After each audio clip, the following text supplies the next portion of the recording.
what's funny What's up? is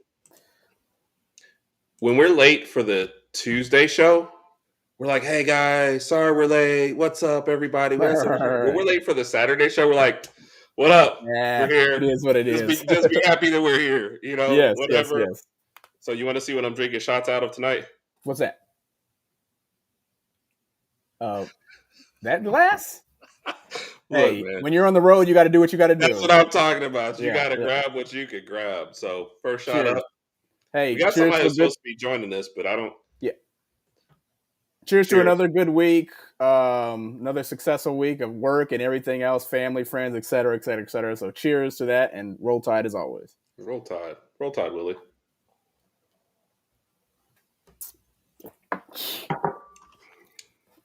This is fair.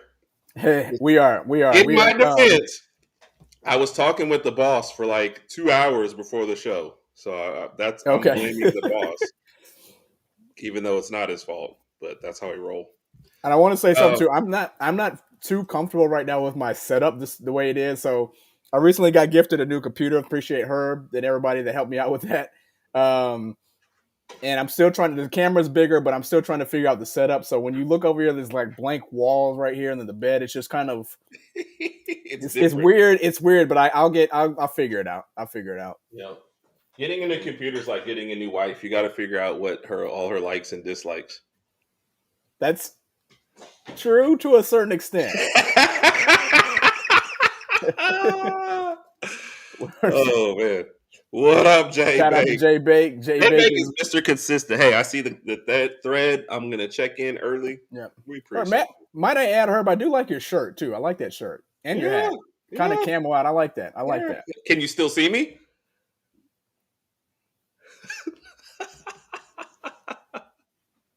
Oh my goodness. Oh man. And we'll click this one real quick. Trina, appreciate it. Enjoy the game. Good evening, Trina. Thank you. Yeah, get back to the game. Thank you for joining us. We appreciate it. In my normal setup, I had planned to have on the WNBA All-Star game and that game as some support, but here I can't do the same. All right, let's get to the rest of the things. What's up, Zach? Appreciate you. Shout out to Zach. Thank you for joining us.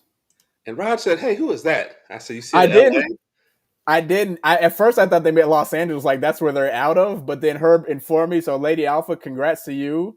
Love it. Thank you for joining us, and congrats to the podcast. Yeah, Lady Alpha has been a loyal follower us from basically since day one. So, we appreciate you for joining us, and we will definitely support you as well. Bama Standard said, So I'm in the guest bedroom of our houses, which is where I normally do the podcast at. It's just we have my mom's here now, so I wasn't able to kind of rearrange things the way I wanted to, but I'm in the guest bedroom. So yeah. And shout out to the Bama Standard, and shout out to Justin too. We appreciate you. Oh yeah. I think did I say this on the last one? But I don't know, because I was talking to him on there, man. Justin jumped in and started to help us at a time where it was like zero benefit from him to do. So there's still benefit. We're like the lowest rated show on his network. So we gotta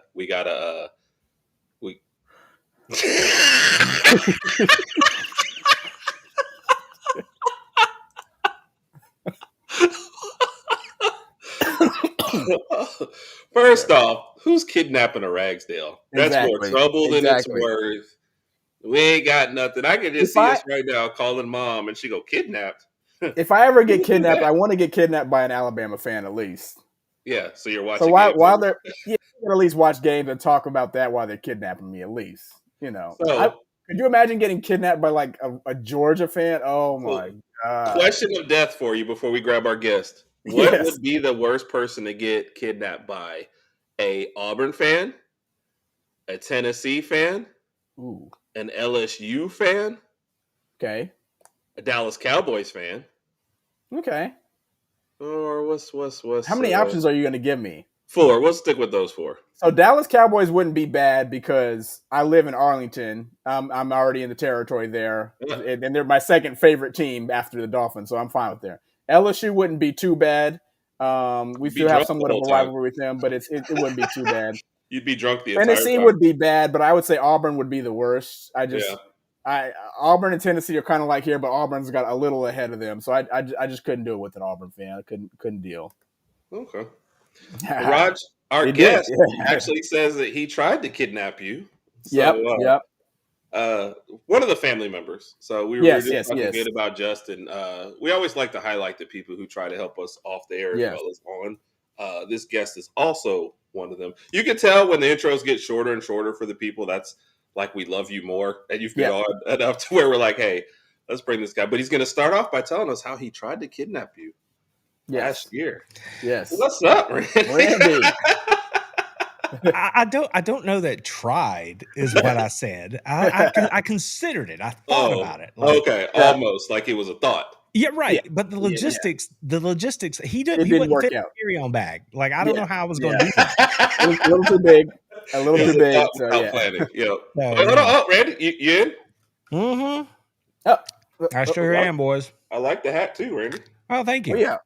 This is everything's special. Now, this segment of the show brought to you by Hunker Spirits. So I'm down. There you go. Randy sent us a nice bottle last year. He did. We killed that one pretty fast. It didn't make it through Christmas. It lasted a few days, maybe. I think so. Look, that's a sign of respect, right, for the alcohol. Right? There you go. There you go. But let's be real. Y'all are Alabama people. Y'all couldn't have people walking in the kitchen seeing some Hunker stuff sitting on the counter. Y'all know you had to get rid of the evidence. That's the excuse. Well, it was at my house because it was in Dallas. Yeah, you can almost get away with anything because they only notice Cowboy stuff there. So okay, fair. That's true. But I'll say this, Randy. If you send one here and I've got one here in Alabama, I will probably hide it for one Saturday, just to not jinx or do anything. But other than that, it was good. It was good. Do they make so? This is a serious question. Out of Hunkers, do they make different versions? Wait. Label? I like how he has to say, "Hey, this is a serious question," because I don't know if it's going to come off silly to Randy. Because I honestly don't know. I've only had the one that he sent over because you can't get it around here. So I'm like, do they make different labels or how does that? Okay, so let's seriously answer your question. Yeah. ASW is the distillery based out of Atlanta, and they are national award-winning level bourbon producers.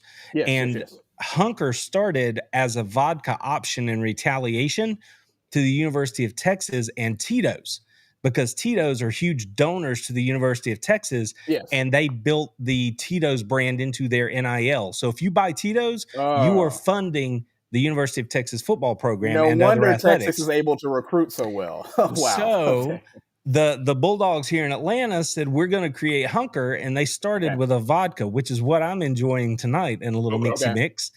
Okay. But then right before last season, they rolled out the bourbon, which was a big hit, best I can tell. Hit, it was good. Then I love it.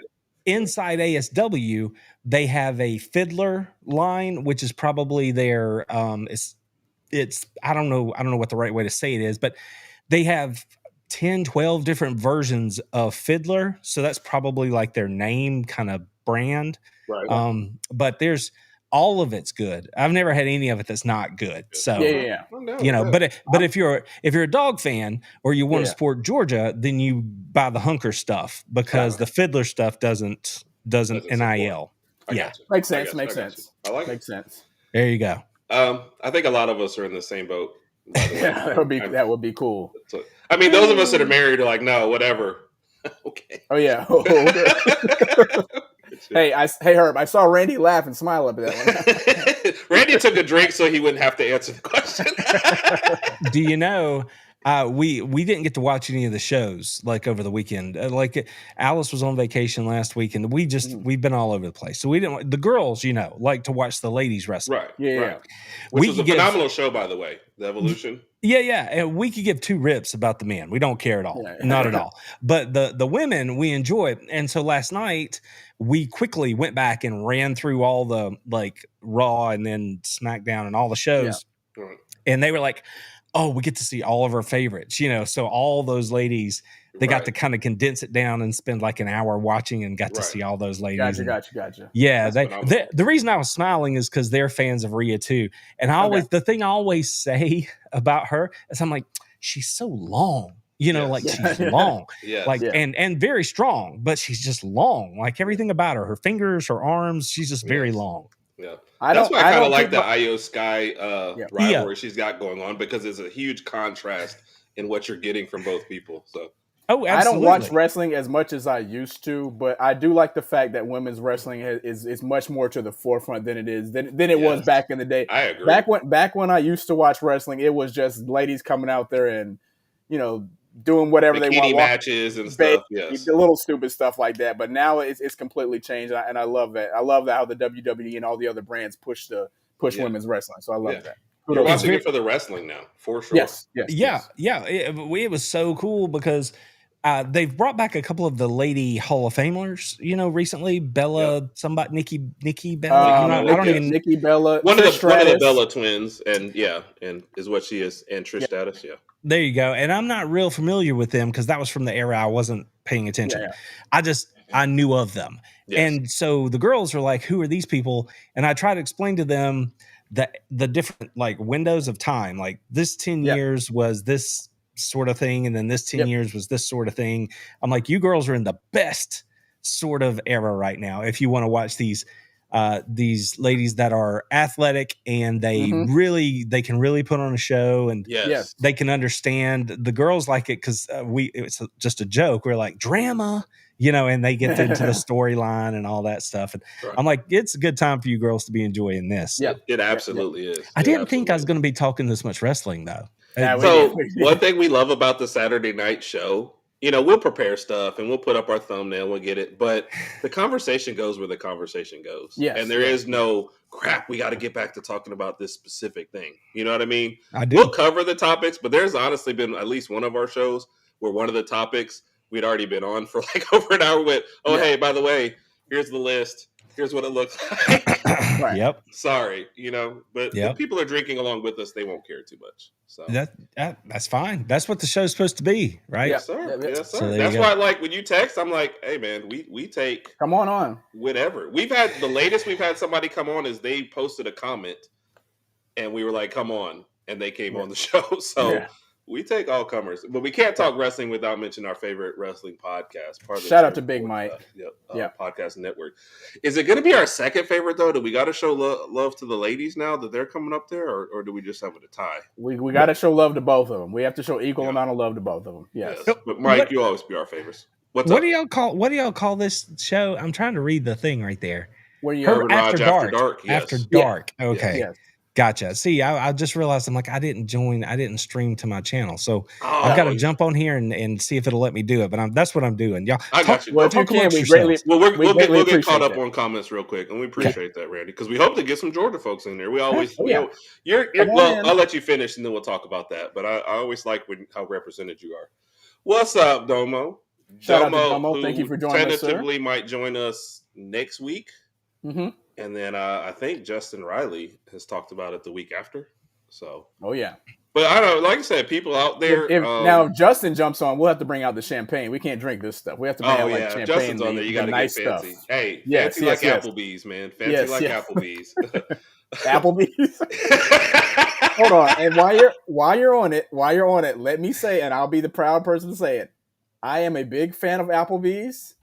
I feel like this is a nice atmosphere. You can go there, have a few drinks, regardless of price. Still have a good time, good food, good we're not talking about them until they sponsor us. So no. You're right. And with that being said, we mentioned Arby's on the other show Thursday night. We were talking about Arby's with the Way Off Sides guy. I am a huge proponent for Arby's. I love Arby's, man. I love Arby's. We got the beef, meat, whatever it is they got. No, don't say that, Randy. Don't say that. Listen, I'll say this again. When you go to Arby's, you don't go to Arby's and order a roast beef and cheddar sandwich. You don't order that. You order the Reuben, and you order the French dip sub sandwich, and you get it with curly fries and then whatever sauces you want, the Arby's sauce or whatever. Hey, don't go ordering a roast beef sandwich. I'm a fan of the French dip. What now? Yeah, Arby's has their own sauce. Oh yeah, they have their own sauce. So that's that's y'all's assignment for this next week. I want y'all both go to Randy. You go to Arby's. I'm a veteran, man. I'm all about the curly fry and the French dip. Oh, okay, Herb. No, I am. I had to stop eating it because that French dip is like salty. It is. It's like, I got to take it easy. I told y'all on the show, Arby's used to be my joint when I was working at the airport because when I got off at midnight, it was one of the few places. And it's funny because in the spot on 280 where I would go to, there's a Taco Bell, a McDonald's, and an Arby's. And even if you wanted Taco Bell and McDonald's at midnight, there's a huge line. Arby's, you just no line. Yep. So let's catch up real quick. All right. Terramana I've only had I've had the Reposado, the tequila. I believe. Yeah, I've never seen. If you put that in the freezer, that Terramana stuff, it's really good, really good. She just looks huge out there compared to the others. If you had told me she was 5'7", I would have believed it. So wait, really? I didn't know that. Yeah, then those other ladies are tiny. Aya Sky, like she's I gotta see her. That was a phenomenal match, by the way, at Evolution between the two of them. Mm-hmm. What is she? 5'1". Well, I guess there you go then. Mm-hmm. Who's 5'1"? Aya Sky? Yeah, Aya Sky is 5'1". Yep. So, in LA, hope everything's all right. See, she just had to go out of there. Yeah, Lady Alpha, thank you for joining us. We appreciate you. Good evening to you. That's one of your guys, right? I guess your stream is just caught on. Yeah, it just jumped live. I appreciate Tim jumping in. Thank you, Timothy. We appreciate you. What's up, Jay? See, you this knew is Jay what I'm Bake saying. was gonna have I know. You don't order that from Arby's because it's gonna look like 2 pounds of roast beef and cheddar. It's just too much going on. Oh, I had never to get could. away from that a long time ago. I never have been able to do the cheddar thing. That doesn't work for me. Just, like you say, give me the French dip. Put a little Arby's sauce on there. Yeah, a little spicy. I can do that.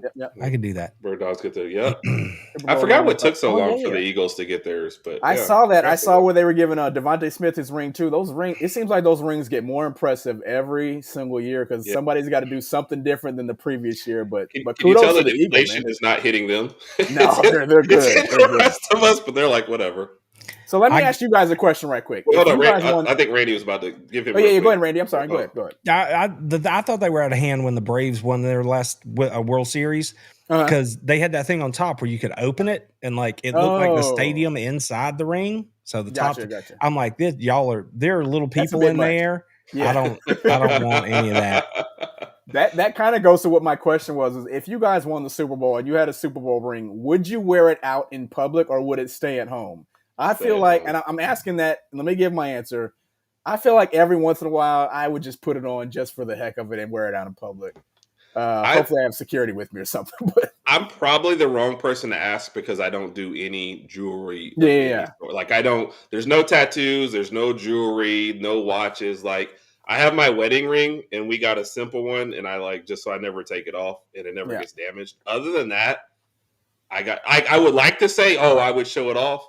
Yeah, but I'm sure I would stick it in a drawer and forget where it was at some point. Yeah, I can think of it two ways. One is I would wear it occasionally just because and be reminded of how heavy it is. So that's probably how it would go. But gotcha. I think back to I can't remember the player's name now, but he said he just won the Super Bowl the last year or two. Okay, and he was like, I worked all my life to get there and win the thing, and now that we've won it, he's like, the thrill of winning it lasted 10 minutes. Yeah. And then all I could do was think about, I got to get ready to do the next one. Yep. Yes. Yeah, I mean, you can't even enjoy it. So for that reason, I would probably bring it out occasionally just to be like, we did do that, Yep. But you can't live there. You gotta keep it moving. Yeah. See, I would do something along what Jeremy just said. I would wear it to special occasions just for the heck of it. And people are like, that's my Super Bowl ring. But But if I did it, I would wear the most plain clothes ever. So you really just were looking at the ring. You'd see me out in a tank top, shorts, sandals, and this ring. You'd be like, what the heck? I would make it a contrast. Now, didn't Jay bet me last year and lose about the thing? Jay didn't come in with a hello, how you guys do it? Last year, Jay, I feel like it was Jay. If I was wrong, I forget. I feel like that's Jay's way of saying hello. Yeah.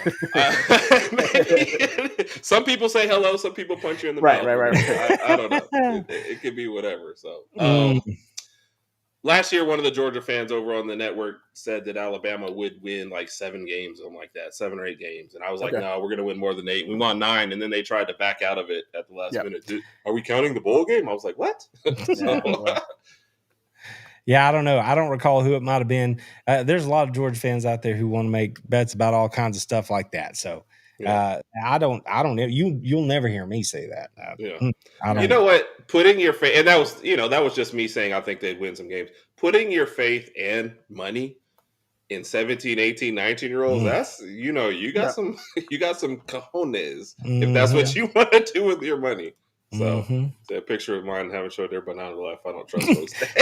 He just keep it on his phone, or better yet, he'd take a photo of it, post it on a website, then make a QR code that would send you to the website to see the photo. So if you see him in public, he'll just be like, "Here, scan me." Boom. Scan me. Yeah. Mike would add an NFT of his own. Yeah. Can't say I blame him. No, not at all. Not at all. So, and I think I mentioned in there, Domo might be on next week, so we'll talk to him about it, and then Justin. And Big Mike probably going to ask you to host one of these shows coming up pretty soon. So, here's how we go. We don't message you. We just ask you on air just to make it completely awkward. So, I like it. Justin, this is Justin's way of saying, "Hey, can you guys get on topic?" Yeah. So I already know where I want to start. Yeah. Right. Randy, you made a post about Texas's comments. Yeah. And one Texas fan decided to take umbrage with it.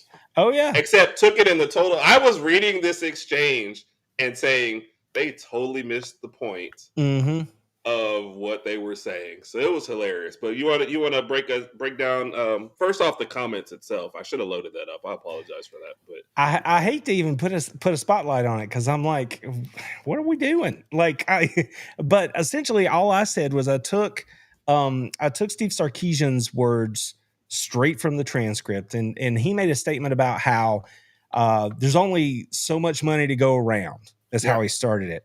And then he said, we don't talk about NIL and all those things first.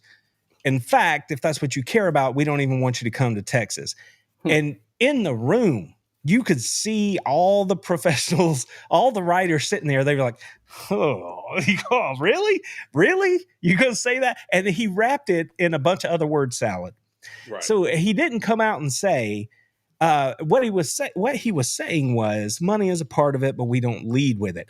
Yet, if you go to their social media feeds or you go to anything associated with their recruiting weekends that come up, the very first thing you see is that they walk all the recruits by all these big fancy cars. You have player after player that has decided that they were going to go to Texas, come out after the fact and say, it was a business decision, or it was about my brand, or it was about, the players are pulling the rug right out from under them and saying, look, I went to Texas because they paid me the most money. Yep. Can I say something real quick on that? Just admit it, bro. Just admit Lambos.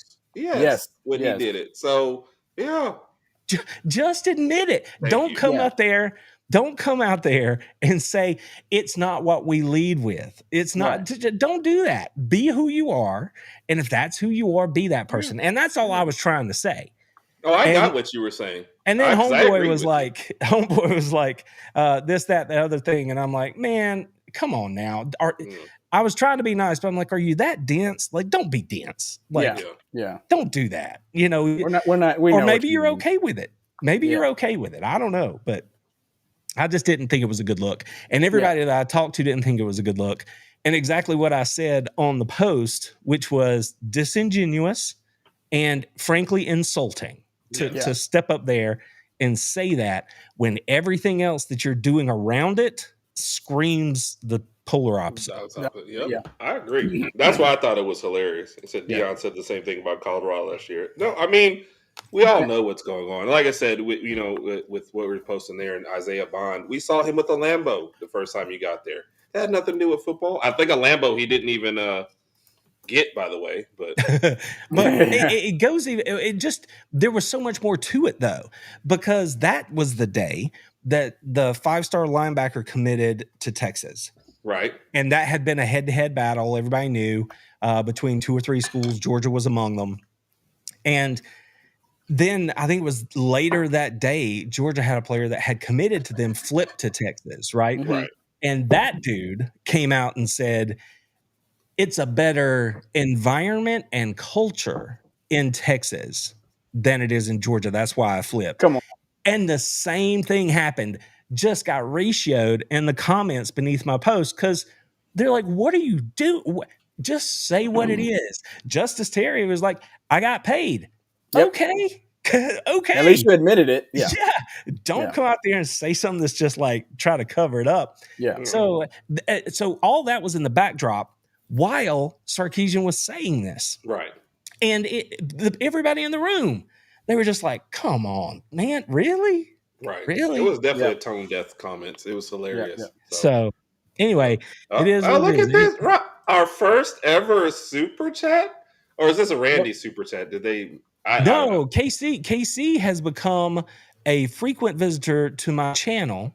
Okay. So I don't know. Maybe it's showing up. Maybe it's on my channel. I don't. So if it's KC, thank you, brother. If that's you on our channel. KC, we appreciate you, KC. Yes, thank you. Either Randy or either way. Don't want to diminish. Excuse me. No, he definitely lost credibility. That was just a dumb comment to make.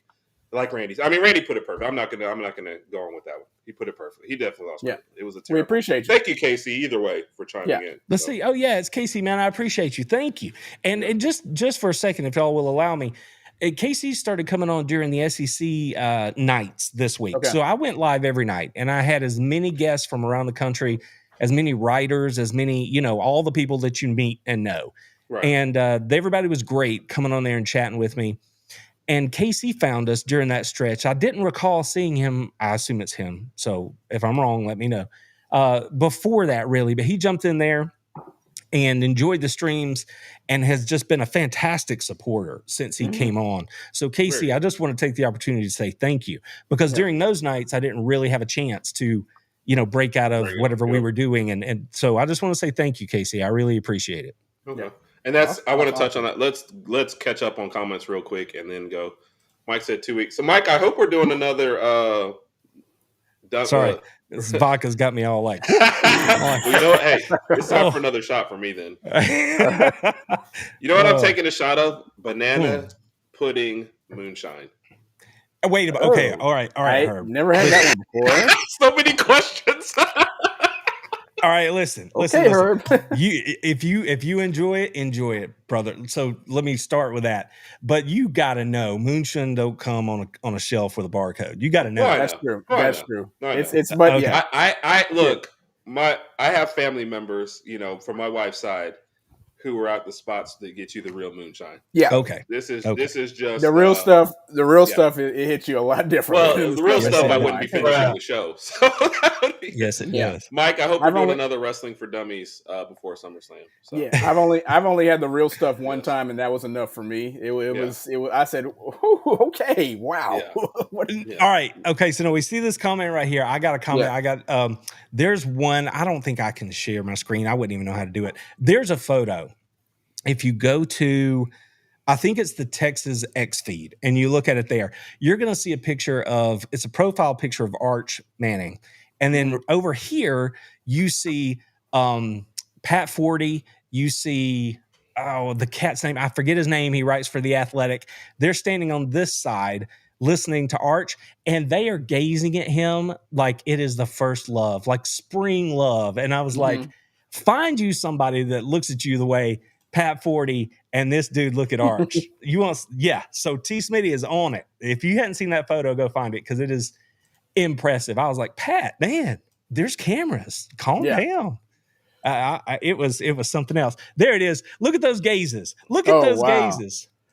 I just put it up on my phone too. Yeah. Oh my God. They are drooling over this guy. I know. And don't get me wrong. He is very impressive. He's very, very obviously used to the attraction, and he's self-deprecating when he can be. I don't have a problem with Arch Manning. I think people aren't being fair to him. I think that he has to go out there and play. And he said as much, which is him obviously being good at the media. He's like, I haven't earned any of this. I have to go prove it. Good on you, kid. Go prove it. And we'll see how it goes. People are going to hate Arch not for Arch. They're going to hate Arch for everything else. Yeah. And that's, like you said, it's not his fault at all. But it is what it is at this point. So I just couldn't get over that picture, man. Yeah. Could not get over it. That was a good call. This was an older one when y'all were talking about it, but until Texas comes to Athens. I don't think it matters where y'all play. Y'all have to play North Dakota, and I'm still taking Georgia anyway. So the amount of trash talk in that thread from Texas fans, you got beat twice, last year. by the same team, and not even the best version of Georgia. You know what I mean? Right. So, wait till this is a better version this year. It's going to be even worse. So, no. Yeah. I like this from Jeremy. Cost one a $75 gift card. I like it, sir. There you go. I forget what this was about. What we were the Epstein list, but that I always have to put up something about that because that's just a hilarious topic. So, Jeremy, I'll save your other comment for other. We tempted her with Arby's coupons to get Eli Drinkwitz. Reese's peanut butter cups get me though. So Eli stepped to the podium and he brought the funnies. Y'all know he's the new Spurrier in the league. He's not Spurrier, but he's the new Spurrier in the league. He came with the funnies when he stepped to the mic, and it was cool. He did a good job, and of course he made a joke about that too. Yeah. Can you see the two approaches? This would be Justin's approach, and this would be Jay Bake's approach of how to get you. So, I think he's talking about it is, man. Like I said, it's from the old Smoky line of moonshine. So, like I said, I know it's not the serious. Send me a picture of the bottle later, Herb, and I'll see if I can. Just send me send me a picture. Nope. Don't show me anything. Nope. They're Cooper going to take, of course, and that's like 90% of your guys. So, Randy, that brings up. Remind me, I have a transfer portal question to ask you. And okay. I want to get the rest of this out the way, but it's something Justin Riley and I were talking about before we got on here. Okay. Bojang, back there. I don't think I know Justin, by the way. So, Justin, hello. From Bama Standard Network? Yeah. I mean, I don't think I've ever actually interacted with him. So, Justin, pleasure. We'll have to connect you. So, Randy, you're popular in those parts. So, we're trying to, anybody who says something, we're sending your information on. So, I know the Way Outside's guys got up with you this past week, so y'all know I'll go anywhere. Let's just talk about it. And to that point, we can talk about any of these teams y'all want to talk about from SEC Media Days. And that's what I want to get into next. So, Randy, for some reason, when I got my new phone, I get notifications out the wazoo. Like I have 20 notifications. I don't even know what all these apps are. Right? Usually, I just clear them off and go. But the last notification here is on your network poll. Did you enjoy my nightly live stream coverage of 2025 Media Days? I haven't cleared all these notifications because I want to go vote in this poll and quote to you and say, yes, Randy, I really enjoyed it. So you're the reason for my 20 notification on there. I really enjoyed the series. I love the people that you brought on. I feel like it was, you know how this business is. It's hard to find the balance between some guy who's just going to be rah, my team's undefeated all year. Like you want to find somebody who's like, look, my team might go 8-4 this year. It might be it. Mm-hmm. So I love the guests. So going through that and with the different people you talked about, what are some of your biggest takeaways talking from SEC Media Days from the people that were actually covering it? So okay, so that's the cool thing. This is Justin saying to you, so. Yeah, Nick Abrams, for sure. He seems like a really good dude, and his build at his age is pretty impressive too. Yeah. So SEC, so Ty, most of the people that were on the show this week, they were not podcasters, YouTuber type folks. They were people who, write articles daily, stuff like that. They're more from my other life, that sort of pool of folks. Right. And I like that because we see it the same way. And what I mean by that is they're going to show up and they're going to be honest with you as long as they know I'm keeping it real, like it's a good, like if they know that I know something about it and we're having a conversation, then they're going to tell me what's up. You know what I mean? Right, they're not just going to say the boilerplate stuff or any of that. They're going to be like, all right, look, here's what I think. So I appreciated all of them for that. There were a couple that came on that are of the podcast group, but that's because I know those folks and I'm like, you guys, this is cool. Let's do this. So there were a couple of exceptions. So I appreciate you saying that the selection was good because I thought all those guys did a great job and they were all. I did. I tried to catch as much of it as I could whenever it popped up, or at least pop in and say, hey, Randy, I'm checking you out. I'm either saving this for later. No, I thought it was a good group. It's funny that you do mention writers because we kind of end up with more podcasters on here. We've only had one writer, I think. Mm-hmm. But it's been a good mix. It's been a good mix. But anyway, like I said, get back to yours. And I don't know if you're reading the chat. They're talking about Seven Cloud now getting in some trouble. I guess a Georgia commit. But he had some news breaking today. Situation. He's a kid. He was the myth in Georgia's recruit. He originally committed to Georgia back in 2021 or something like that, and then he had to go to JUCO. But he was going to stay with them the whole time. And then this was the year he's finally going to get here. I mean, I don't even know that much about the young man, honestly, because you never could track it down. Like, is he coming? Is he not coming? All that kind of stuff. I hate that this happened. If there's anything to it, then I wouldn't be surprised at all if he's not part of this class anymore moving forward. Right. But I don't. Somebody just said that. Yeah. I don't know enough about it at this stage. I don't know enough about it to have a real opinion. But if there's anything to it, I don't think he'll be a part of the group ultimately. Right. Yeah. And by the way, Jeremy, I've got 2 of your questions saved. We'll fit them in when they can. So don't think I'm ignoring your questions. We do try to get all our comments in on shows like this. And anybody else has questions, if they don't fit at that exact moment, I star them, and we'll get to them in a minute. So go ahead, Randy. What was some of your different takeaways from this week as far as stuff goes? I finished the 4 days thinking LSU was a bigger threat than maybe I had given them credit for. Right. I had them somewhere in the middle of the league. I have moved them up in my mind, knocking on the upper tier of the league, you know, after talking to some people. Florida is better.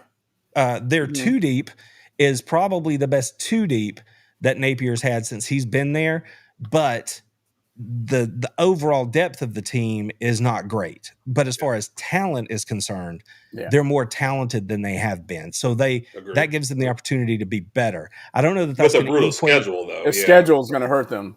Right. I don't know that that's going to equate to any more wins, but they could end up, at 7 or 8 wins, and that's probably fair. And if the ball bounces the right way, they could maybe get to 9. But the thing about that is with Florida, it could go sideways early, and then that'll go out the window. Yeah. Even though they're better, all that could go out the window. And Graham, who came on and talked to me about Florida, made a connection that I hadn't made, which was, if Napier, if it does go sideways and he finds himself in trouble and ultimately he loses his job this year at any point, that means 75-80% chance that Lagway's probably going with him. Right. Yep. So if you're the University of Florida, not with him, but he's going to transfer somewhere else. And if you're Florida, you have a choice to make. Do we live with Napier and just keep betting on the future so that those two are tied at the hip, or do we take our chance because it's the best move for Florida? Yep. Right. So that'll be interesting to watch. It's a really cool dynamic. I think maybe I had Missouri ranked higher going into the week than I came out of the week. Right. And that's not necessarily their fault. It's more about just what I think about what's around them. Right. Because like I said, I think AM, I think LSU in my mind moved up. I still think Tennessee's probably going to slide a little. Yeah. So now the Tennessee guy that we had on seemed to be very confident in their new guy, but I don't feel like the rest of the league feels that way. And as far as Missouri, it feels like last year was one of their more talented teams, and they just kind of wasted it. So it doesn't feel like it's going to get better going into the next year. There was a lot of talk about Oklahoma and how people really at the beginning of the week wanted to buy into Oklahoma. Right. And Mateer was driving all of that. Right. But after talking and hearing what other people had to say about it, I think Oklahoma's going to be better, but I still think they're probably just a middle of the pack kind of team inside the conference. I don't think they're going to be knocking on that door like maybe some people had thought they might be. Yeah. And that's even if Mateer and the defense come along the way they need them to come along to be better. And to that point, Jay from Unfair Sports, he was our Oklahoma guy. Mm-hmm. Yeah, I think he had them at 7-5, 8-4. He was not. Yeah. When we had him on ours, he's also on Locked On Sooners. Let me give him all his credit. We had to talk him into 9-3 on the show. So to what you're saying there, even the Oklahoma people, I don't think are super high on. I think if you're being honest, there's just issues there, and it's. I mean, Venables could be better and hold on to his job, but I'm just I don't see them making that big move. I jumped into my chat here. I see Randy Payne has joined us. Randy, I didn't usually get to make it to my streams. Okay. So I'm happy to see you, Randy Payne. Good to have you in here, buddy. Well, he was the one that actually started the 7 Cloud. He's the one that posted about that. And then he said, I don't know if this is where you're reading, Alabama and Georgia should make the playoffs this year. So, I mean, we're both hoping so. Regarding LSU, what's making you feel better about LSU after this week, or making you feel more up on LSU? Were there some questions that were answered, or did something necessarily happen this week? Like, why do you feel a little better about them? I think in just like I'm taking an overall view of LSU because Brian Kelly, even though he's had a rough time at the beginning of the year, and the tag on him is that they have underachieved as a whole. I mean, he still has already been to the SEC championship game, had 10-win seasons, you know. I mean, they were there. They were there. Yeah. They were there. Hey, TCU played in the national championship game too. I mean, yeah, they were there. I think both of those games were. If those two teams had combined, maybe those two games, against them would have been better. But otherwise, there was an appearance. I'll give them, look, they beat us, so I shouldn't talk that much trash. Yeah, but it was an appearance. It wasn't a game. I think about LSU, I've been, at least solid with Nussmeier. I think I feel better about Nussmeier than I did. Not that I ever felt bad about him. Right. I just think that the buy-in is that they have wide receivers who are going to catch the ball. Yep. They believe they have players to plug back into the offensive line where they have to plug players. Right. They think they've got guys. And the answer for me was on defense. They don't have to be they don't have to be Georgia 2021. Right. Yeah. They have to be better than they have been. And with all the Meeks boys there, with Harold Perkins there, finally, hopefully figuring out how to use him correctly, I think they think that they're going to be able to play enough good defense to where that offense, which they expect to be explosive, year 1 to year 2 for Nussmeier as the man in that offense. I think they're just sort of betting on we're going to score enough to where if we're just incrementally better on defense, that's going to raise our overall level of play. So I think that moved them for me from, 8 to 10. They probably now are somewhere up in the neighborhood of 5 to 6, maybe 4 to 6, maybe for me. Heading into the season, I still haven't stopped and written out my predicted order of finish, but right now they would be right there somewhere. Right. Okay. And Daily Joy, who was on ours with her LSU thoughts, I think she had them in about 10-2. She didn't think they could win at Alabama. She just thought that was a tough one. Mm-hmm. And it's kind of like what you just said in there. That first game, they're not good at the first game. Yeah. You know what I mean? So it's like you got to get over that. And Charmaine, I saw you post earlier, and I forgot to say hello. Thank you for joining us, Charmaine. Appreciate it. So. And didn't they just move his position to Perkins as well? So. Now, Charmaine, I'm not sure. I think she's on my stream. I'm not positive over there. Charmaine, I don't know that I've seen you. Welcome.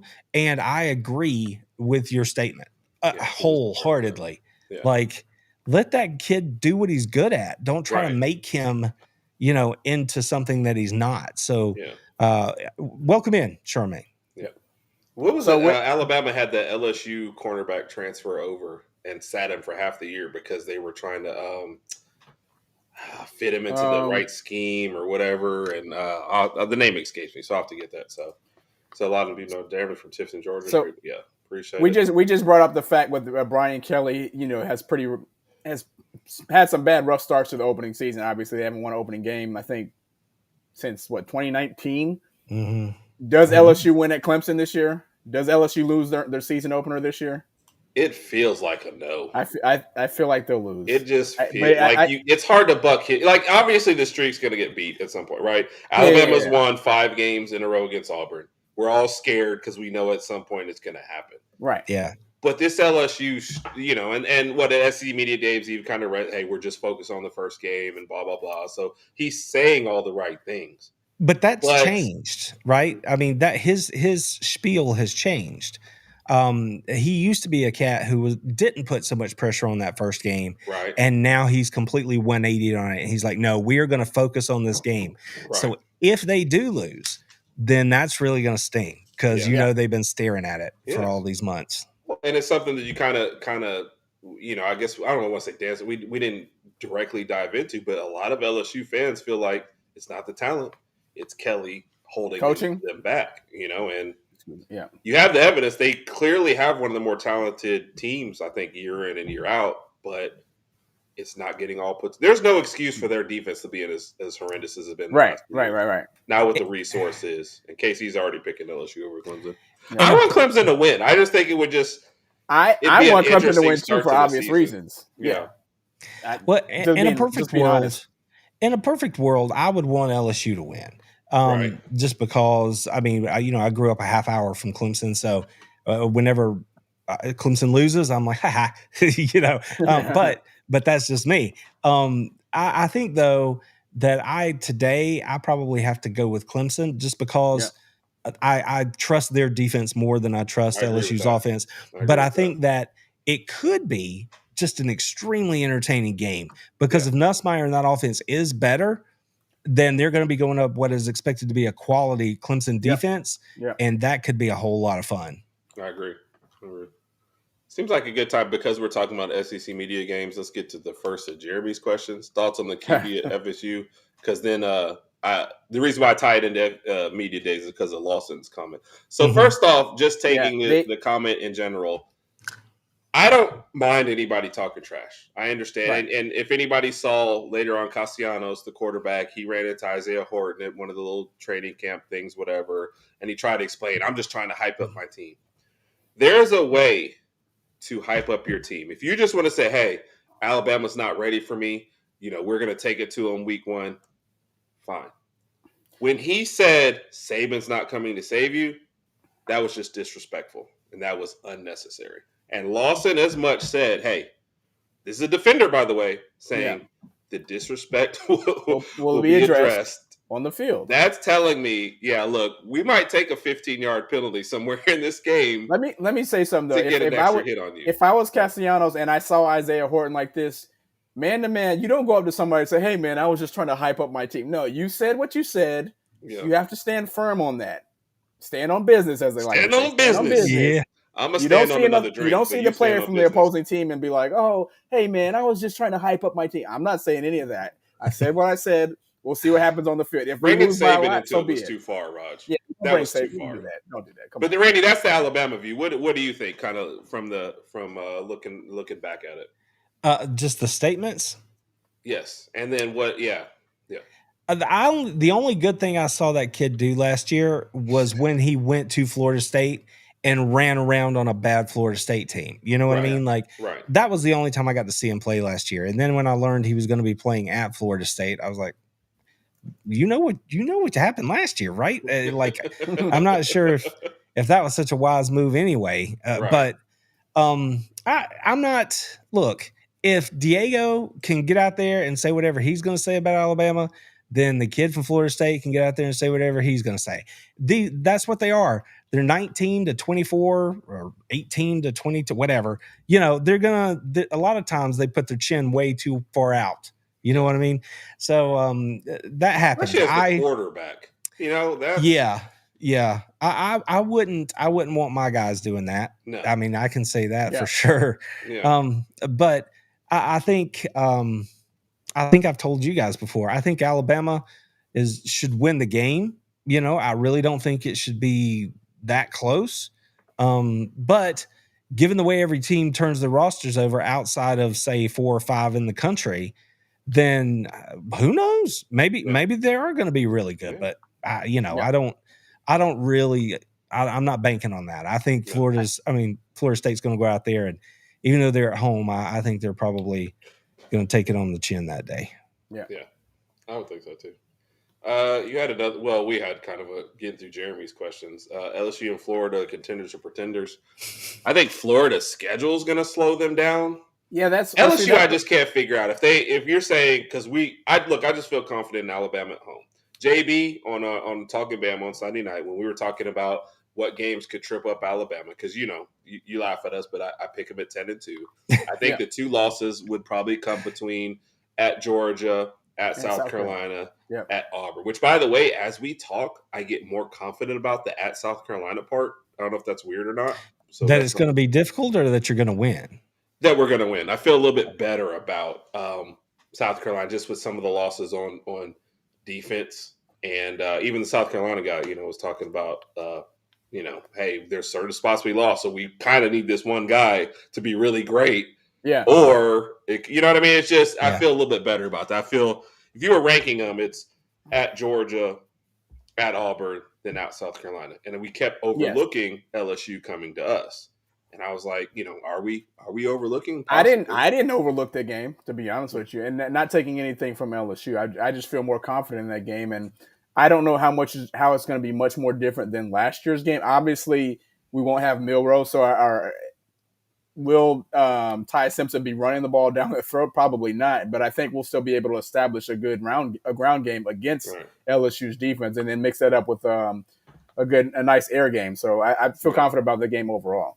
Yeah, but to the exact point of this question, sorry, I'll let you get in, Randy. But my point of saying that is, if I think they're going to lose to Alabama, and they could possibly lose to Clemson to start, we're already at 10-2. Yep. And with the 12-game playoff, we've already kind of said, hey, if you lose one more, you're out. Yep. That almost puts me in the pretenders for LSU than contenders. And sorry, go ahead, Randy. Well, I mean, just to clarify, Jeremy, is he asking about the SEC or is he asking about making the tournament? Because those are not exactly the same thing. I understand that one probably has to happen before the other one can. Right. And I say that only to say that in terms of being a contender inside the conference, I would say that Florida is not. They're better. I would agree. They're better, hands down. But because of the schedule and because again, the depth issues that they have that are real, I just don't know. I just don't know that they can get it done. And I know they have to play my Georgia Bulldogs, and that game is a game that Kirby Smart got zero tolerance for losing. Oh yeah, yeah. So, you can't lose that. So, I just think saying they're going to compete for an SEC championship this year has probably been a little too far out there. As for LSU. Again, I have not done my predicted order of finish yet, so I don't recall their schedule, but I still think that they are going to be knocking on the door of that upper group. And, if it comes together for them, then yeah, I guess they are a contender. I mean, if I'm going to call Alabama a contender and I'm going to call Georgia a contender and Texas a contender, and I'm saying they're on the, knocking on the door, then there you go. I mean, that a bounce here or there, and they are a contender. So, I would give LSU a greater chance to be in that discussion than I would Florida. Yeah, I would agree with that. I would definitely agree with that. Yeah, that's fair enough. So, all right. So, and that was 1-2, and then gotcha. And I pointed out the other night, I jumped in, I crashed that other Alabama stream. Off the top of that one, I was like, here I am watching another Alabama stream. What am I doing with my life? And I was laughing. But I did point out over there that Alabama's in the same position Georgia is. And I've been thinking about this a lot lately. The way Gunnar Stockton plays his game.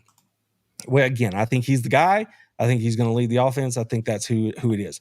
Right. The way he plays, though, concerns me, and so I want Ryan Puglisi to get every rep he can get. I want him to get live game action reps every time he can, and I want this competition to continue down into the fall, because Kirby bringing Gunnar on its face says he's our starter, but I think what you have to do is read into that a little bit more.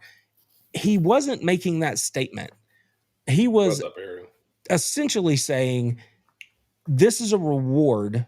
Given the makeup of our team, he is a veteran, and this is a reward for all of his work so far and the fact that he is in front in the competition, right? So he's done everything he can do to be the guy. He hasn't been named, and I think it was just Kirby going, you're the example of what we want people to see, not a crowning of him as the starting quarterback. But I assume he is, and the way he plays is scary in that if he gets hurt, then we're sitting there with a guy with zero experience as our number 2 quarterback. And Alabama is in the same boat. Oh, definitely. Yeah. So, and here's the thing about Ty. Y'all were joking about him running against LSU or whatever. I assume he has some mobility, maybe Carson Beck level mobility, maybe. Yeah, like a Will Howard kind of in the championship game. So, and just real quick, Randy, the reason why I know this, when they were still in a competition with him and Milroe, Ty took every opportunity to run. I always had my theory that he was trying to show us he was mobile. He did it in A-Day games. He did it in, he's one that dropped the ball at the goal line in one of our little rinky-dink games. So Ty has been trying to show us he has enough mobility. So yes, sir. Go ahead. Okay, so here's where y'all get to really help me, because he's not new. He's been on campus now 3 or 4 years. Yep. Right. And he's had opportunities to win this job, and he couldn't. So assuming that he's the guy, which we all assume, you have to just remember he hasn't been able to beat out these other dudes, but now it's kind of his turn. Yeah. So that opens the door to, if it doesn't go well for him and they have to turn to another quarterback, you still are in the same boat, right? Yeah. So he doesn't necessarily have to get hurt. It could just be that he doesn't go well and you choose to go to somebody else. But I ask about his mobility because Jalen Milroe against Georgia was white hot, like couldn't not succeed in that first quarter. And I had said it going into the game, tremendously dangerous, big concern, right? He was a Heisman candidate for how explosive he was, all the things. That is not Ty Simpson. Right. Mm-hmm. And when you give Georgia, even whatever version of Georgia you have this year, a quarterback and they know where he's going to be, then they manufacture ways to get after that guy. Yeah. Just look at Ewers, look at Manning. They're going to go get him. So when Alabama comes, if he's not a threat to run, then just expect you can put that in your back pocket. They're going to come find Simpson. Now, the question is, can he and the offense make plays in the face of that pressure, right? Can he handle the crowd noise, all that? I'm not saying that is going to, they're going to shut him down because of that. I'm just saying if they know where he's going to be, they're going to come and get him. And that's going to change the way Georgia plays defense against Alabama in Athens with the home crowd screaming at them and all that. So yes, if that's where you have to turn to a number two, or he gets hurt because he does run and something happens, we're just both in the same boat when it comes to quarterbacks. So as much of a contender as either of us are, I mean, it could literally go away just like that. So we all have to remember. You're talking Austin Mack, Charmaine, but it's kind of like the glimpses we've had of Mack have not been good. And everybody's looking to Keelan Russell, but that's a freshman. So we just don't know. I agree. We just don't know. Keelan's a freshman. So I like freshman QBs not having to play. I would expect to see Keelan game 2 when we play Louisiana Monroe and get some garbage time, and maybe I don't know how the Wisconsin game is going to go, but maybe he gets some garbage time in that one and just throughout the season. But I don't know if Keelan's necessarily ready to start right away. So we're keeping our fingers crossed with Ty Simpson and hope that goes well and he stays healthy. Yep. I know this sounds like I'm outing myself. I don't know anything about Keelan Russell. I just don't. Yeah. I know he was like a highly recruited kid. We were never in the SMU, and then they flipped him to here. So we were never in that conversation. So I really don't. I don't know anything about him. Oh no, that's fine, because that's full disclosure, Randy. That's me with a lot of prospects. If they weren't tied to Alabama, I'm like, what's the point? That kid could be at Alabama in 3 years, or he could be at. I feel like Washington. He's got the rank. Obviously, the rankings and everything is what put him to the forefront. He's got the potential to be a great quarterback, but for me, it's just something I just have to see some stuff on the field first. I mean, obviously, we know how the spring games went this past summer, and based on that footage, and it wasn't necessarily a game. It was A-Day was A-Day, so we really didn't get to see too much from Keelan. So again, to my point, I like game 2 when he plays Louisiana Monroe. That's probably when I'll be able to get my first eyes on him to see what he can actually do. And then at that point, I don't know how much passing we're going to be doing because I don't know what the score is going to look like. So dipping back into SEC Media Days talk, tell me what you think about Ole Miss and Lane Kiffin, because coming into the week, I was tilting toward that thing of, yes, they lost a lot, but they know what they're doing down there and they factually feel pretty good. I talked to the Ole Miss guy, Steven, and he's like, I think we're going to fill it in pretty good. So he was telling me one thing, but just the vibe I got from other media types, and just the way Lane talked about it, he likes his team. I'm not concerned about that. Right. But I think I was higher on them coming into the week than leaving the week. I think definitely an overlooked team for sure. I think I have slid them back. I mean, what do y'all think? Same. Our Ole Miss guy was not super high on Ole Miss for this next year. I think there's a lot of talk, kind of like what I said with Mizzou. Ole Miss's best shot was probably last year, and then they just laid an egg in a couple games to where you might have missed your chance. We're talking way more about the rest of the conference. So I think we looked at their schedule, and they're still a 10-2 team, but your margin for error. We saw Simmons. We're all basing all our love for Simmons on one drive. Yeah. You know what I mean? Which is, one more drive, and we're basing it on for Ty. And I do think he's going to be a really good football player, Simmons. Right. But all right. I do think last year was one of their best years. What you got? No, I feel like for the same reasons Herb just said, it's just their roster overall, as far as their transfer portal needs and gets that they got last year, and then Jackson Dart being his last year, that was probably one of the best Ole Miss rosters we're going to see in a very, very long time. And with them not being able to make the playoffs last year, I just don't see it happening this year. I have them around 8-4, maybe 9-3 this year, but I don't see them making the playoffs. So. Yeah. All right, so let's move down to the back end of the conference here. Don't mean to drive the show here, Herb, but I do have questions about these teams. So, like a couple of other things that stood out to me. Mississippi State is replacing 80. Oh, motivated and dedicated. What's up? It's good to see you, brother. Happy to have you in here. Is that a Georgia fan? Yeah. Who was talking to 3 to 4 losses for them? Wait. It might have been maybe not necessarily us, but maybe just in general. I have no idea. We haven't mentioned it, but maybe there's some people out there who thinks Georgia's going to lose 3 to 4 games. Yeah, there you go. I can't answer for him. No, so I can't see that. I'm not sure. I can't see that. I've said it consistently. I think if they had Kirby Smart and a group of 3rd and 4th. Oh, he specified. Oh, okay. Yeah, some other people. It's always funny to be like, whenever people say stuff, my first thought is, well, when did I say that? So it's not just motivated. I think it was just generally speaking. Other people have mentioned that. Let me say that I think that people kind of look at Georgia and Alabama in the same way. They want them. For example, when Nick Saban retired, people were like, "Oh, the dynasty's over. They're not going to win," and blah blah blah blah blah blah blah, because that's what they want to happen. They look at Georgia the same way. Oh, Georgia's going to fall off because this is what other people have said. This Gunnar Stockton guy is not going to be good because this is what other people are saying. And I'm hoping and praying that he's not good because I don't want them to be good. Yeah. Things like that. That's really what it is. Yeah, there's a whole lot of that. Like they just want you to trip. And the reason that is because your team, the team that you may be cheering for, isn't necessarily going to be on the level of Alabama and Georgia at all. So right, Justin with the hot take. So like I said, our game by game predictions for the SEC is the second to last Tuesday in August. We've already got our group together. Me, Raj, Mike, and Bama beat. So that's when we'll actually look at the Ole Miss. So that's a nice little take. Sorry, you're about to make a point though in there. Yeah, I was going to talk about the back end of the conference. Like, do you guys realize that Mississippi State has to replace 80 players on their roster? 80. Who stayed? The water boy and the kicker? That is insane. Yeah. Blake Shapen is back for year 2. I think they have a wide receiver who's back. The running back is back. But that number is insane. And I only say that to point out that you look at a Vanderbilt and the projected order of finish, and they're not at the bottom. Right? It's because of that stuff going on at Mississippi State and what's going on at Kentucky. They're replacing like 50, so they needed it.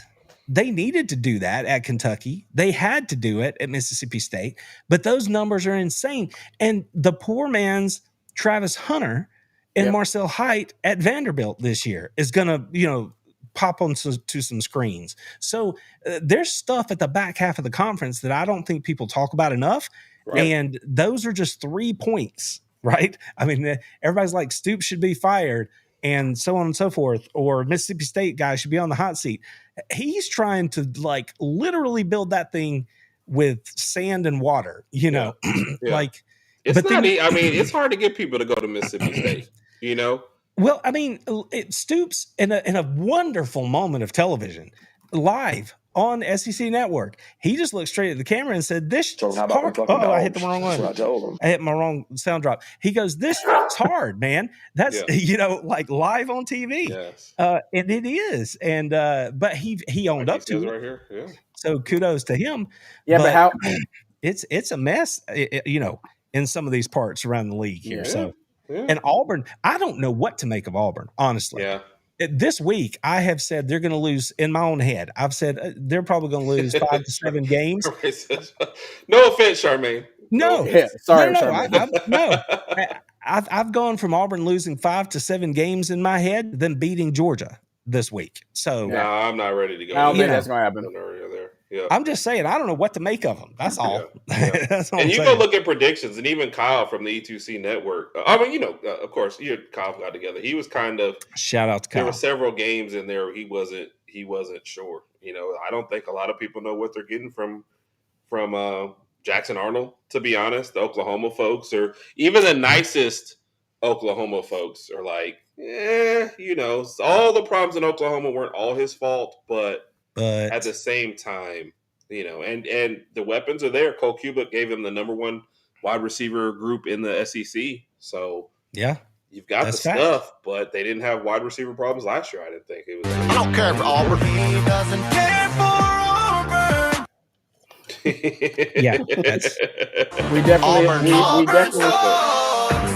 Yeah, we definitely have to get our sound budget increased a little bit. Well, if somebody wouldn't spend all of our budget on vacations, we would have some money for sound. Yeah.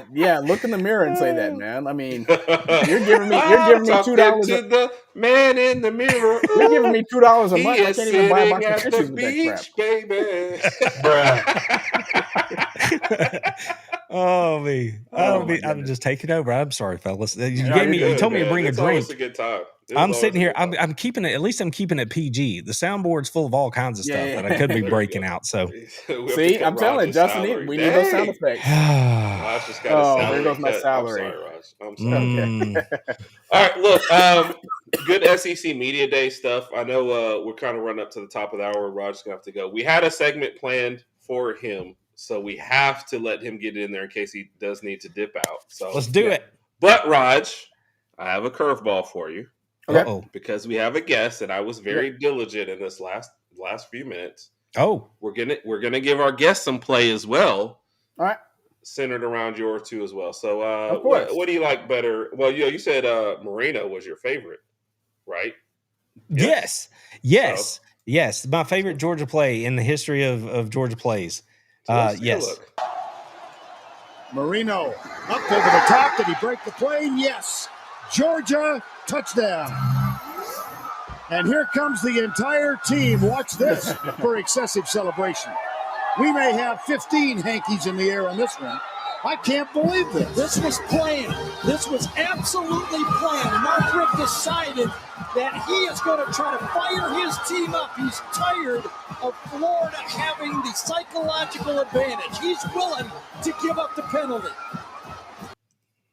Mm-hmm. So the segment is Rogers' top 5 Alabama plays, but I had to show our guests some love. Set the scene for us, Randy, and why this is your favorite Georgia play of all time. Okay. Well, let me start at the beginning. Let me just get this off my chest because I'm going to do it on my channel. You just cut Rogers' salary, and I don't have a salary. So Justin gave my salary to Mountain Dew budget for one of our stars, and he cut Rogers' salary. So yes, the Kentucky Football Nation thought that was cool. There we go. So. I appreciate. See now, this is what I'm just okay. Quick aside. They make me nice. The Kentucky Football Nation channel left me a comment on my SEC Media Days coverage this week, and that's why I wanted to do those segments, right? Because it's a Georgia channel. We're going to talk about the dogs, right, in every perspective, but touching on the other things. I thought it was really cool that they dropped in, left me a comment, a little feedback on the Kentucky segment there. And my guest fell through. My guest fell through on the Kentucky stuff at the last minute, so I was trying to kind of navigate that part myself. But I was happy, that there were some other fan bases who were rolling through and checking it out too. So that's pretty cool. So let's just get this out of the way off the top because it's one of those things where. Hey, Charmaine. There is wow. There is no team that I hate with a fiery passion in my chest more than the Florida Gators.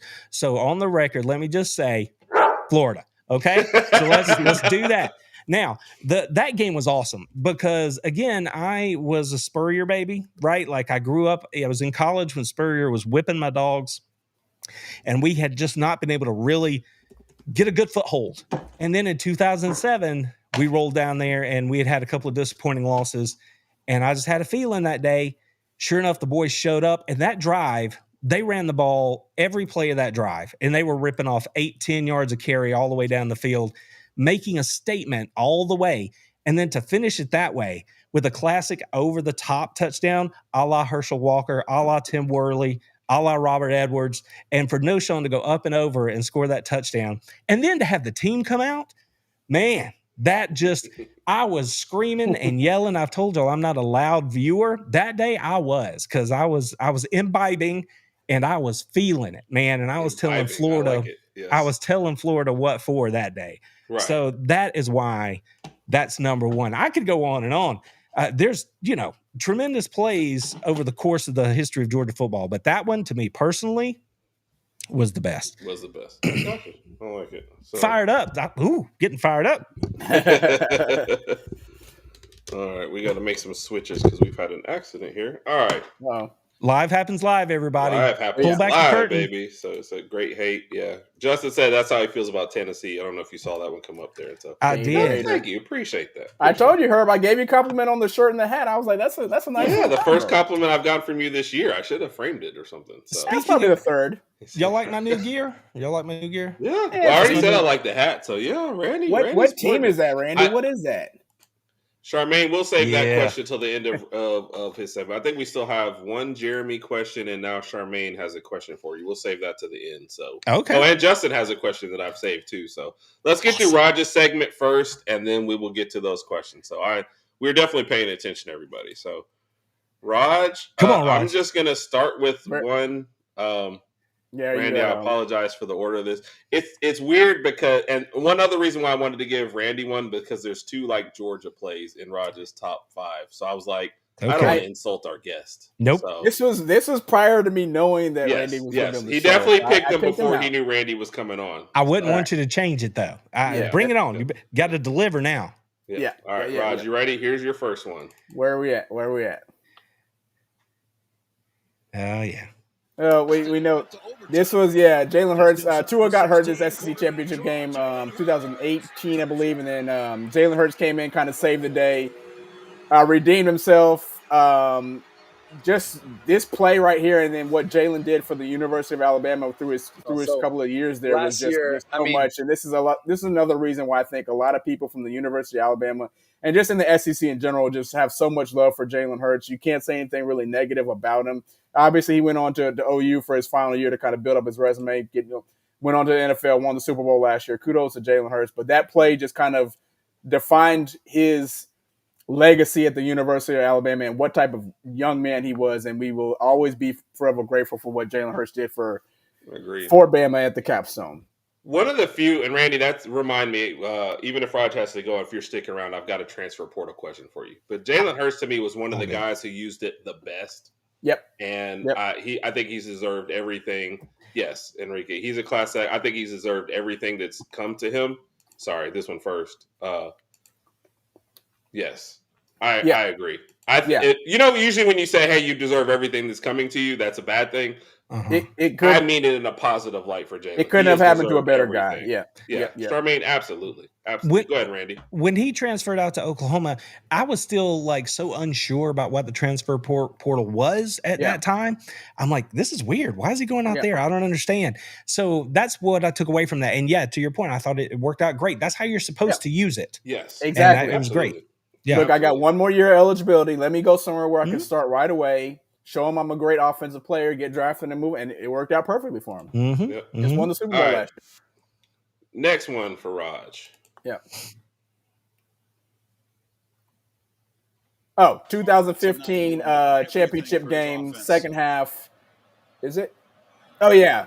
Kickoff. We're up 31-27, obviously. I just remember how I felt after this play happened. I'm not going to lead into it, but Kenyon Drake with the kickoff return against Clemson. I mean, right here, I thought he was going to get tackled. Once he missed that tackle, I said, there's no way he's going to make it.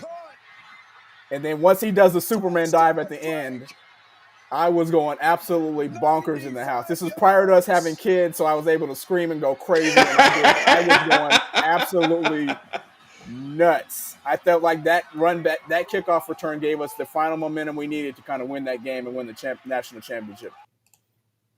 So my thought on it was different. I remember before that play, my thought was, okay, we just need a long, 7 minutes left, and we're already up before we get it. We just need a long drive. Yep. We need a sustained drive. Let's take 4 or 5 minutes off the clock. That was my thought. And then that happened. I was like, I mean, I guess, or that. I'll take it. I'll take it. I was thinking long drive. So, yeah.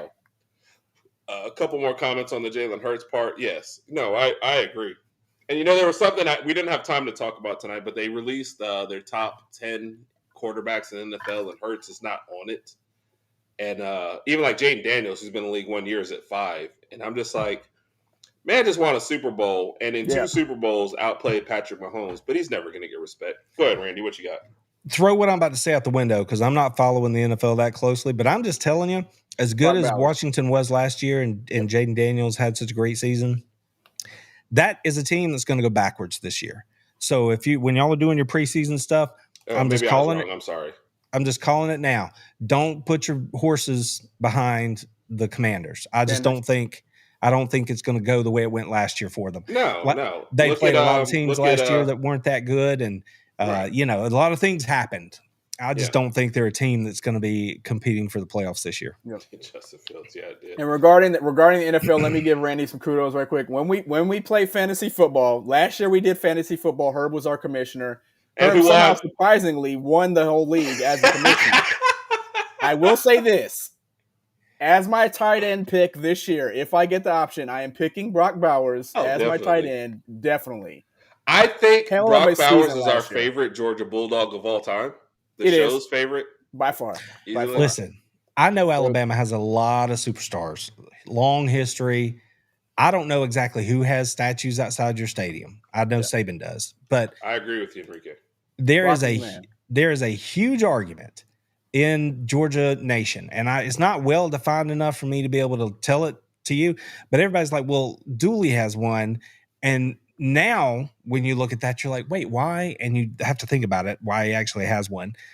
But then, who should have one next? Yeah. Is it Brock? Is it Stetson? Is it somebody else? Like who? Yeah. If anybody, is it Kirby? Kirby, is he going to have one someday? Probably. Yeah. So, but people argue over this all the time. Yeah. Same. Yeah. They argue over it all the time. Herschel, Bailey. See, I didn't really watch those players. So whenever we talk about favorite players, honestly, a lot of our fandom stopped, really kind of started Saban era. Just because we were kind of more in tune with everybody then. Raj and I got here in 94, so we started following college sports then. But Saban era stuff kind of heightened it, and then the internet age, of course. So that's why Brock Bowers will be a favorite of ours. Yep. But, dude, if you had picked – well, I don't know if you would have had a certain play against Auburn, but I feel like the Auburn game, I guess now it's 2 years ago, was like the pinnacle of like – you just don't see that from tight ends. But a guy saying, hey, I got you. And let me finish it real quick. One more point. Mm-hmm. The fact that he had the season he just had in the NFL with the equivalent of me and Raj throwing to him all year. Yes. And remember, I'm a Raiders fan. So I tried to saw it. Yeah. I tried to tell all those crazy Raider people, I'm like, y'all just need to shut up and trust me on this one. Okay. And he's got Geno Smith this year, right? Yeah, this year he does. Which is like 1,000 times upgrade over. Yeah, exactly. That's what I'm saying. I'm like, y'all need to just hush and let Brock go do what Brock does because it is a different world. I don't know. I forgot point, Casey. Oh, I was going to ask you who, if y'all had to choose, if you're picking between Brock Bowers and Stetson Bennett to get a statue, who are you choosing? Say we give Herschel one. He doesn't even have one. Herschel doesn't have one. But say he does. Stetson as a walk-on to win, that's tough to overcome. So it's like quite. Yeah, Brock Bowers is my pick because I love him as a player. But how do you ignore the Stetson Bennett story? Right. And when people look at the two national championships, they're going to look at the quarterback and say, which quarterback led them on those two teams? Right. And it's going to be Stetson Bennett. To Herb's point, Brock Bowers is my favorite player, but Stetson was the leader of those two teams. So it's kind of like, to answer that question, I would lean more towards Stetson. Yeah, I would think so. Quick reminder, Georgia won back-to-back national championships with a backup quarterback. Yeah. Okay? Backup. You got to remember, he wasn't the starter in 21. Yeah. You know, the coaches tried to run him out of Athens. I feel like he will figure it out. He'll get the defense in order, and he'll figure it out. There's another super chat for you from KC. Told you, man. KC, appreciate you, brother. Let me get you some. KC, let me get you some stuff on here. You good people, KC. Appreciate you supporting. He is appreciate you for joining us, man. I know. I love it when. That's the thing. Listen, this is fun. Okay, it is fun to come chat with you guys. It's fun to talk college football. But when people are willing to support what you're doing, it just means so much. Any thoughts I might ever have about I don't want to do it today, I think about, well, maybe they're going to watch and maybe they want to talk Georgia tonight, so let's do it. You know, and it just as a side. All of you watching, please, whether it's my channel, Herb N Rodg's channel, whatever, make sure that if you actually want to know when we're doing what we're doing, don't forget to obviously subscribe to the channel, but hit that notification bell, because the way YouTube is pushing content these days, there's no guarantee that you're going to know what we're doing if you don't have that on. So you need to make sure that if you enjoy it and you don't want to miss it, make sure you turn that on. So sometimes you have to double check. You think you did, but you didn't. And so just double check. I do that all the time because there's shows I miss and I go, why didn't I get that? But, hey, Randy, you know I got your notifications, so I'm still going to go. So. Look at Enrique. Enrique, thank you. We appreciate that. I appreciate it. We've always had fun. We always have fun with Randy on here. And thank you, Justin. Thank you, Justin. Justin's joining us in 2 weeks, so I'm interested to see his alcohol choice. So, all right, Raj, I know we got it. You're getting close because Raj has family at home, so let's go ahead and get through his last. Where was I at? We just did Hurts and Drake, right? All right, this is a fun one. 4th and 12. Which one's next? Tyron Prothro. This is 2005. This is probably one of my most favorite catches. And remember, in the history of the University of Alabama. Replays. This is caught off the guys back in Southern Miss. Falk has great coverage. Justin is 05 or 06. I think it was 05. He catches off his back and holds on to the football. I still couldn't believe he caught it. I thought it hit the ground. But even back then in 05, if it hit the ground, they would have called it a catch. Nowadays, they review it about 800 times until it's called a catch. But I thought that was awesome for him. And fun fact, like they're telling touchdown in the thing, it actually ruled him down at like the 1 or 2, whatever. Yeah. But yes. And that was just an awesome catch. Hate to see what happened with Prothro as far as the injury that kind of limited his career and ended his career. But one of my favorite receivers in the history of the University of Alabama. Thank you, appreciate it. Shout out to Prothro, man. That was pretty awesome. Yeah. Fun fact on that too. I can tell you exactly where. Charmaine, are you saying that because he left him in too long against Florida? Go ahead, Randy. I can tell you exactly where I was when the first time I saw that catch. I was sitting in a rum boogie in Memphis, Tennessee, at the intersection of Highway 61, because I looked at that and I was like, Alice, look at that catch. So I know exactly where I was. I'm like, that's a pretty damn good catch right there. Yeah. So there you go. That was amazing. So, I'm sorry. Oh, she said yes for that. Thank you, Charmaine. Brody Prothro. Brody was so. Hey man, tell Prothro. Justin, tell Prothro we want to have him on. We can talk about the catch, man. We'll figure it out. We'll call the SBs. Yeah, do you know Prothro married a softball star, Stephanie Van Brinkel? So I don't even know if you know that name, but that Roger gave me that look like random trivia. I don't know. Random. All right, congrats to their matrimony. Yes. Rip Van Winkle. What? I didn't know that, Herb. All right, Raj, here we go. Yep. This will be a fun one. Okay. Let's see which one's next. That's all it is. There's a lot Gravedigger, 4th and 31. To cover for Milroe. I mean, let's be honest. I thought we lost this game. Near corner. I still have absolutely no touchdown, Alabama. How the defender Isaiah Bond. It's not like Isaiah Bond is like 6'8". Okay, we always keep thinking we've seen it all. The ball was in the air for about 10 minutes. If you're the DB, you have enough time to look at the ball and say, "Hey, I can swat this out the air." Thank God he didn't do that. Unbelievable. Auburn. He just used his back. Yeah, that's embarrassing. Yeah. So my what was it? My favorite part about this play is when you describe it this day. There's like one or two ways you describe it.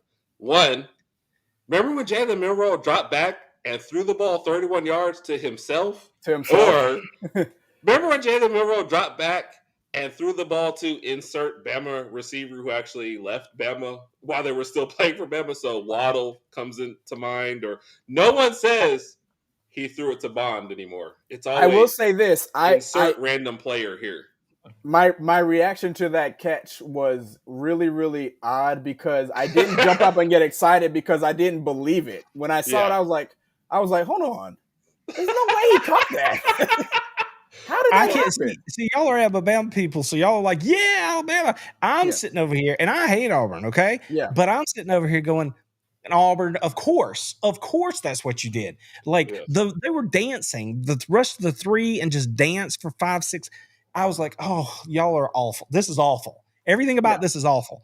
And so, congrats to Alabama. And that should be. I'm surprised it's not number one, but I know why it's not. You know what number one is? Sorry. Yeah.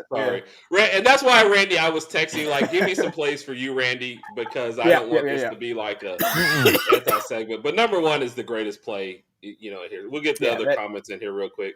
I didn't know Prothrow was pregnant, or is Van Brinkle having the baby? Oh. I don't know how that works. Yeah, Prothrow's not pregnant, but maybe his wife is. Yeah. Okay.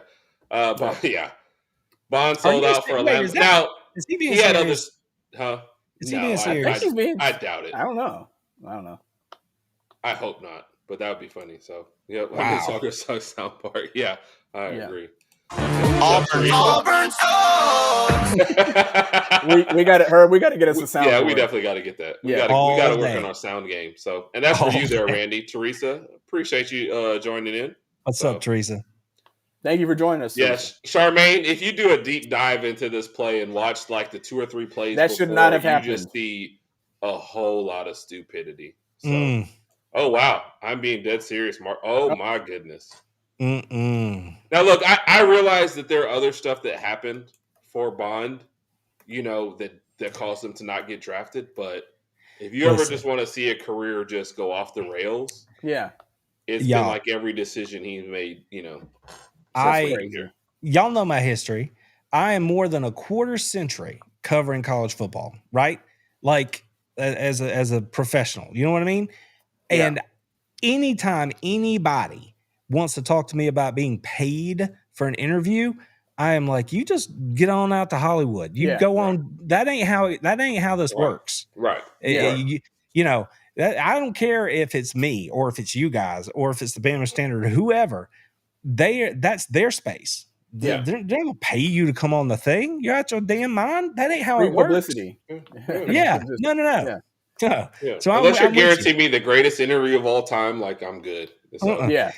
Casey, to be fair, there was other stuff that happened, but I'll also just say, hey, you left us, so I'm not invested in your career. So I don't, and you left us strictly for the money part. It wasn't like I want to improve this or do whatever. You left us for that. You didn't have a great season. I know that people are going to say, oh, he was injured. Well, you didn't have a great season. You didn't leave us for the reasons you said you were leaving. Oh, I want a better quarterback. I want this situation. You didn't have that season. So, that's right. Whatever. I don't care. I guess Bond was shaken and not stirred.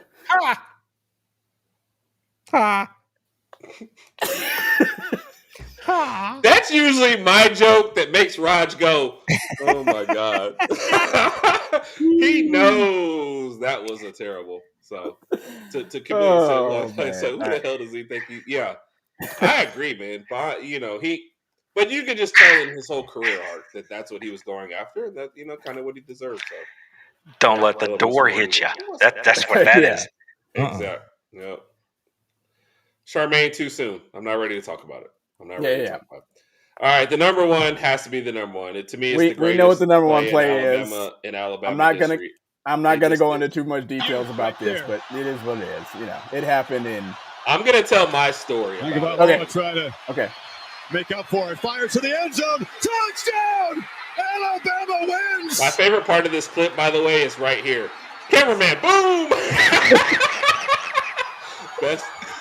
Best hit on that play. So. I still don't know what our safety was doing. Yeah. Still not sure what he was doing. And a lot of people pointed that out, like, what just happened there? Well, the weird thing was when you're watching it on TV, you couldn't see Devontae Smith open. You could just see the QB and, see Tua back there throwing the ball. So once he threw the ball, I was like, what's going on? And then the screen kind of panned out. I'm like, oh, he's open. And how did he get that wide open? So, and not to mention the play there before we get to. Yeah, and not to mention the play previous to that, obviously we got sacked and lost the 16 yards. So, KC, the segment was Rodg's top 5 Alabama plays. We Randy kind of got added to the show, at a late moment. So we added in the Georgia play. We're going to give him some more shine on the Georgia play, but that's why it is. Which, by the way, Randy, I was on the phone with Justin while I'm talking to you, and I was, oh, hey, Randy's going to be on the show. We're doing it. Justin goes, I want to be on the show. I said, Justin, our Saturday night show is loose. Like, anybody that says they want to come on, we let them come on. Like, we don't, there's no, you see the structure. The structure's in quotes, like, come on, we'll bring you on. So Randy's not the latest person to text us. Again, we had somebody when the show started post in the comments, and we added it to the show. The Saturday show, if you're somebody who's out there that has a show or does whatever, has a desire to be on there, and you want to join our Saturday show, bring it on. I said I could sit here and work. Right. I said I could do that. But I don't feel like it. I feel like talking. So I'm going to text her and just see if I can come talk. I totally crashed this whole thing. And these dudes are nice enough. One of our best shows. Randy. I hadn't even talked about with you always is. We hadn't even talked about Georgia. Not a word, about the season. So I came on I'm thankful to be here. You know what I mean? And we're thankful for you, man. So we appreciate you, man. Enrique, I like you, so we definitely weren't trying to hurt you. Just so people know, this segment was planned before Randy was coming. Yes, this was this definitely wasn't. So here's my story about that play. All right, I have learned in my later years that I really get really bad anxiety watching these plays. Okay, Georgia has just kicked a field goal. Right. And I'm thinking, okay, it's going to be a drive or some sort. I decide we're in our apartment. I'm going to take out the trash and I'm going to take it over to the dumpster. So I'm on the phone with Raj as we start this drive, and I'm taking the trash, out. Raj, as I'm walking back, Raj says to me the worst words I've ever heard. Do you remember exactly what you said to me, Raj? No, I don't. The worst thing that could happen just happened. Did you see? I'm thinking the game's over. I'm like, oh God, the worst thing. I'm like, what do you mean? What happened? He's like, Tua just took a sack. So first off, to Raj, that's not the worst thing that could happen as the drive starts. Interception, fumble, those are the worst things. So you totally lied to me about that, right? Okay. So I'm like, oh, okay. He's like, all right. So here we go. It's like, we lost like 11 yards, So I was like, okay. So I'm walking back up into the room. I hear cheers from somewhere in the apartment complex. I don't know what they are, though. And in the age of streaming, it's different, blah, blah, whatever, right?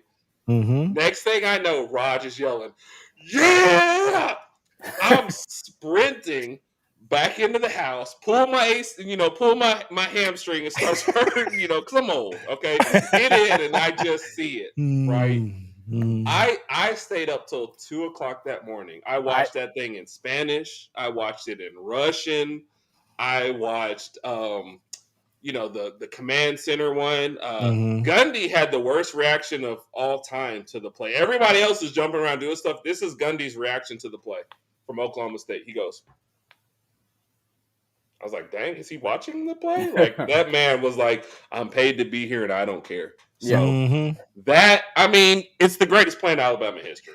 Randy, because I love you, man, I hate that it's against Georgia and that you had to be on this show, but I knew what I was signing up for. It's all good. It's like every time I talk to Auburn people, like I have to live with the fact that the prayer at Jordan Hare happened. Somehow that happened. And then, of course, Justin, I was. Then, of course, they followed it up. Wasn't that the same year that they then followed it up with a kick six against Bama? That wasn't it the same year? I don't know. Was it? Said what you said? What was the Prayer Jordan Hare? Wasn't that the same year? Oh, as I the don't Kick know. Six? You know, I put that game out of my mind. You know, I'm hoping Gravedigger puts that game to rest. So I could be wrong on that. yeah, But I remember way, watching that game and just walking away. So either way, I have to live with it, and I'm just like, that is unbelievable. A kid that played at Georgia. Oh no, Justin said it was the same year. Yeah, 2013. It was not. Yeah. So, the Alabama guy said yes. The Georgia guy said no. And then another 2013. Guy, 2013. Yeah. So. Again, a kid that played at Georgia throws the ball into triple coverage and it bounces off of somebody's helmet. Yes. And then it just falls in front of his face. Like, there's no doubt why. Auburn sucks. I don't care for Auburn. He doesn't care for Auburn. It stinks, man. And so we've got the whatever that is for you guys, 2-26 or whatever it was. And then the flip side of that, Raj is like, that's the worst thing that could have ever happened. We get the sack, and I'm like, that's a freshman. They sack him. I'm like, we are about to do that again. You know, like we are going to go get him. This is Georgia's about to win the thing. And then that happened. So we did the exact, you know, I was super high. And then to have it flip that way was crazy. And wasn't that also the game where Tyler Simmons was absolutely onside, and when we blocked the punt and he was called for being offside? Honestly, my memory of that game is terrible first half. Tua was supposed to be the savior, but threw an interception on his first play. So I remember a lot of highlights more than I remember. My memory is not as sharp. So maybe so. It doesn't matter. The point is hell of a game. And I was so happy. You know what? So you know what I push back on? That game is considered one of the best plays in Alabama history. Mm-hmm. But if you're an Alabama fan, that is not one of the best. That's one of the worst games in Alabama history. First half ends what? That second half, the second half and overtime was good, but everything before second half was okay. But Tua threw an interception on his first drive, I believe, in the second half. So it still wasn't like he just came out and set the world on fire. It was just a game. That play is one of the greatest play, if not, to me, it's the greatest play for Alabama, period, because you ended and you won a championship on it. But the rest of the game was just, now if you like defense, obviously, but I'm an offensive guy, so I was like, So, I can see fun that. fact for this, when I was searching for this game, I typed in the Spanish version because that's what I wanted to find, but I kept coming up with other stuff. Because it was those radio calls are great. Right. It was just amazing. So, and they were back and forth. Mm-hmm. Raj Charmaine has a question for you. That Ryan Williams catch was last year. That was more of like an honorable mention. I was trying to do a deep dive and thinking about some of the other plays that happened. Some of these have national playoff championship game implications, playoff implications, so forth and so on. It was up there along with Mount Cody's the Mount Cody play. Oh, you know what? I'm sorry. That's a question. What? That was a question. And I know you got to get out here in a minute, Raj. Yeah, so Mount Cody blocking Tennessee's game-winning field goal kick. This was a Kyle question. Which one? Yeah, that was another honorable mention. But these were just the when you heard propose the question to me, these were the first 4 or 5 that just came to mind just right off the top of my head, and I said I'm sticking with those. Which, by the way, the only one of these 3 that I was in the room for was 4th and 31. Mount Cody block, I was standing out front in there just screaming like, why are we losing to Tennessee? And 2nd and 26, I was on the phone with Raj. 4th and 31, I was on the couch in my spot, sitting there. So in the chat, I think it was Teresa. She said, Ringo's pick 6 was her favorite play. I think there were a couple. I just saw that too. Who pointed that out. And those are absolutely, that's a great play for Georgia, period. End of discussion. But the game, the Oklahoma game, which by the way, I thought was going to be your favorite. That's what I thought I'd be looking for. Ringo or Oklahoma? Ringo.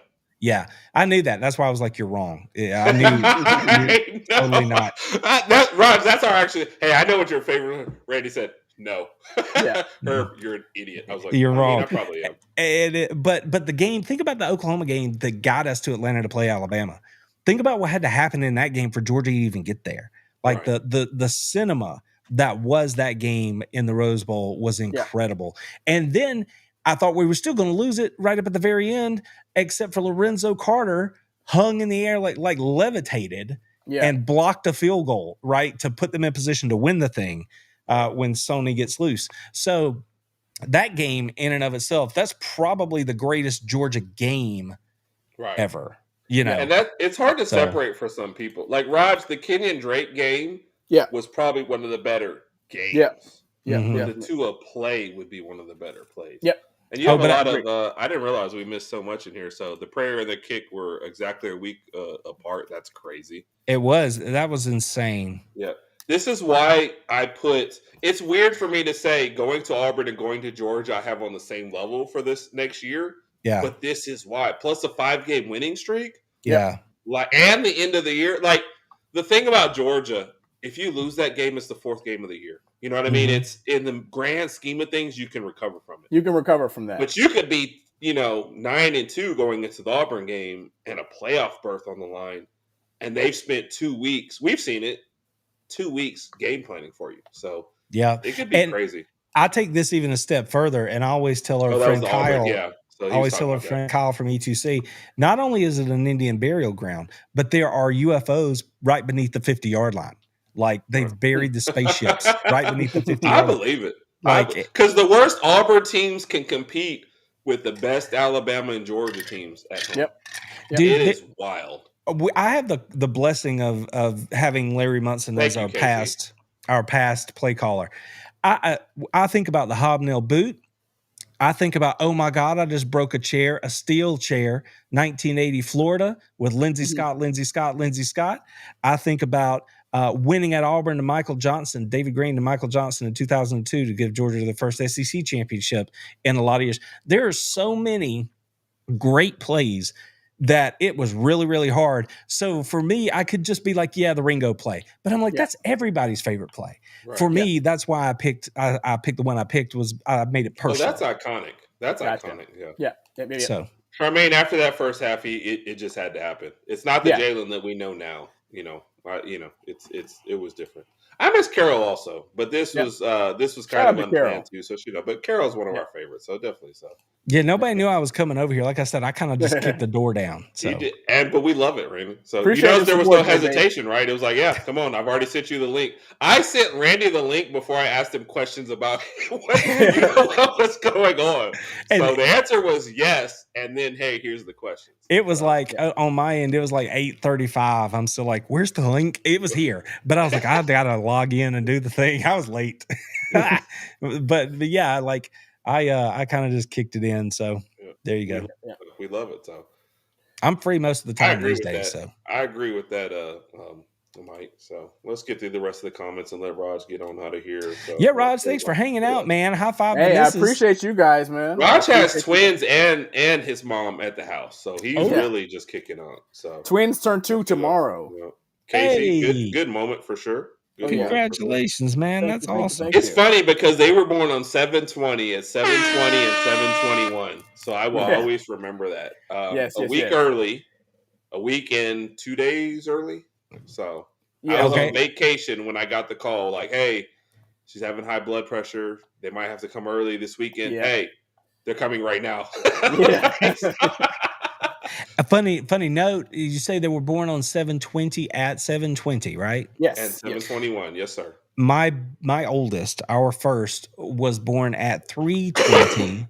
She was born at 3:20 a.m. and her mother's birthday is 3:20. We also have a fun number thing right there. That's easy to remember. Yes. Mm-hmm. Thank you. To Charmaine, yes, it was. Yes, agreed. So I said the first blackout against Auburn. Yeah, Jeremy, if you had said that to me, I would have got a clip for you. So Yep. Raj, I know you got to go. There was only do you need to jump out before? There's only one question that involved you, Raj, and then I've got two for Randy, and we'll get out of here. Okay. Where's it at? Castellanos also said that Raj was the better rag. He was right about that. He was right about that. No, he was just talking trash. Herb is the better. Look. Raj is the better looking. Raj has twins, and Raj is mom's favorite. You have to give Herb one title. Herb is the better rags though, because Raj is winning everything else. Okay. This was one actually from Jeremy. I don't know if Jeremy's. Oh, I just saw Jeremy. This was for you specifically. No, I'm sorry. I skipped the Randy one. Who should be under pressure week 1 between Texas and Ohio State? Texas. I would say Texas. Who should Texas. be? Yeah. Notice how it's worded. Should be under more pressure? Texas. I would say Texas because Arch. Because they think Ohio State just won a championship. That gives you. Well, it used to give you 2 to 3 years of grace. Now it gives you like half a season. But Texas, I say Texas. My knee jerk is Texas for the same reason. They're not being fair to Arch and they're expecting too much. But my thing is, though, I know enough Big Ten folk who they're going to look at that and absolutely see that as a referendum. You are the national champion carrying the banner for the Big Ten. You absolutely cannot lose to an SEC school. So the pressure up there will be high. But I'm with you. I think it's probably Texas. Yeah. Here was a Jeremy one I missed. I was thinking about. Can Georgia Tech win the ACC? I say no off the jump. No, I think Clemson's going to take that.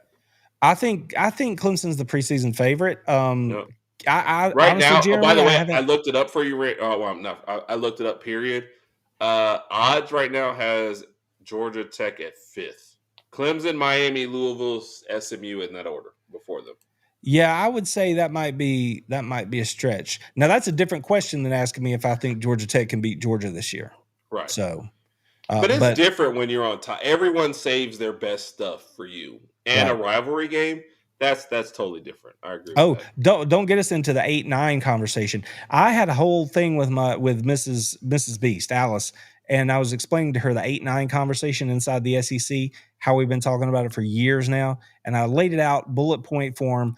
And at first she was like, answer. And then I was like, well, consider. And I gave her a couple of other reasons. And she was like, I see why this is a difficult thing. So it's if we could do a whole show on 8-9, I just wanted you to know that we talk all kinds of SEC football in this house, all the way down to schedules.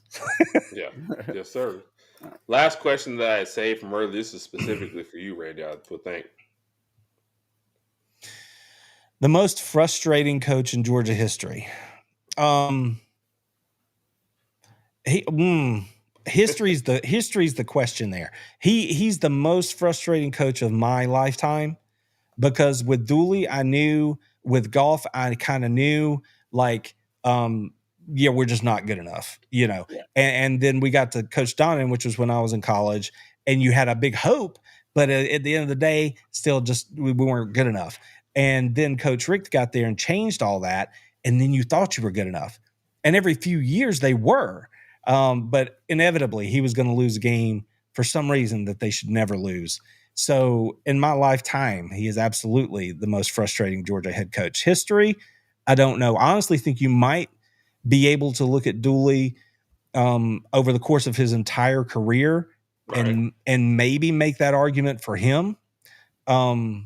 But I would say Mark would probably be 1A.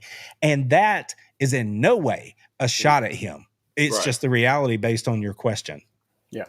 It's Enrique with it. Yep.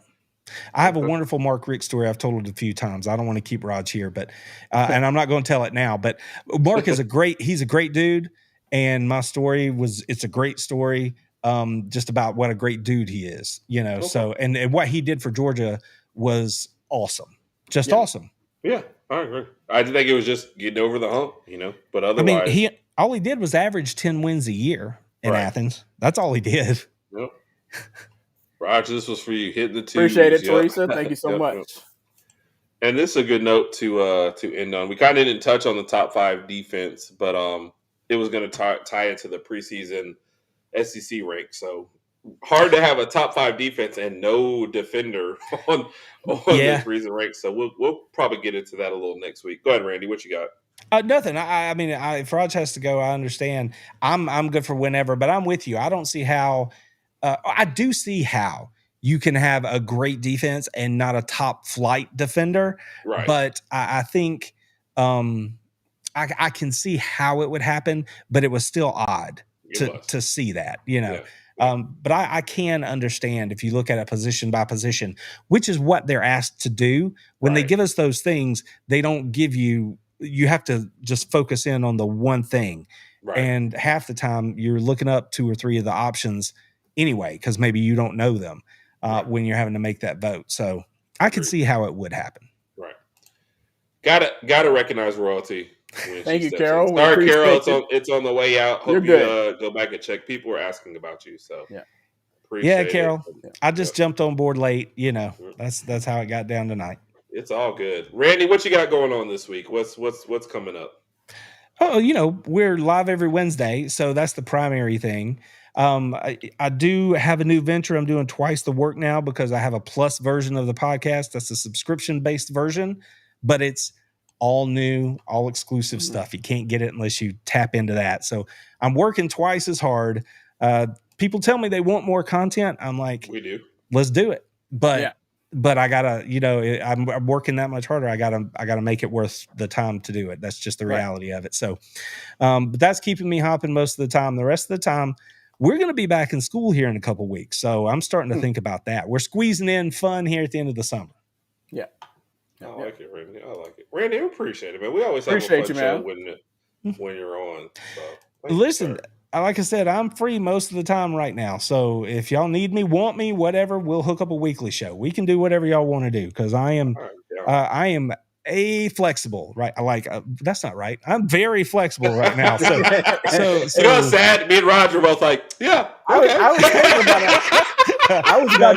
I was about to pull up dictionary.com. No. Is that no? I was like, that's not the right word. No, I am very flexible right now. So thank you very much. To all of your cohorts, right? If you need a Georgia voice or a college football voice and you like what I have to say, let me know. I'm happy to come chat with you. Send your name out to anybody. So always a great guest. No, you guys are awesome about that. I think I've met more people through you guys than maybe anybody else. And I don't know why this is. And y'all, if you ask around, tell me. But congrats, Carol, too, by the way. Sorry, congrats. Oh, absolutely. Congratulations.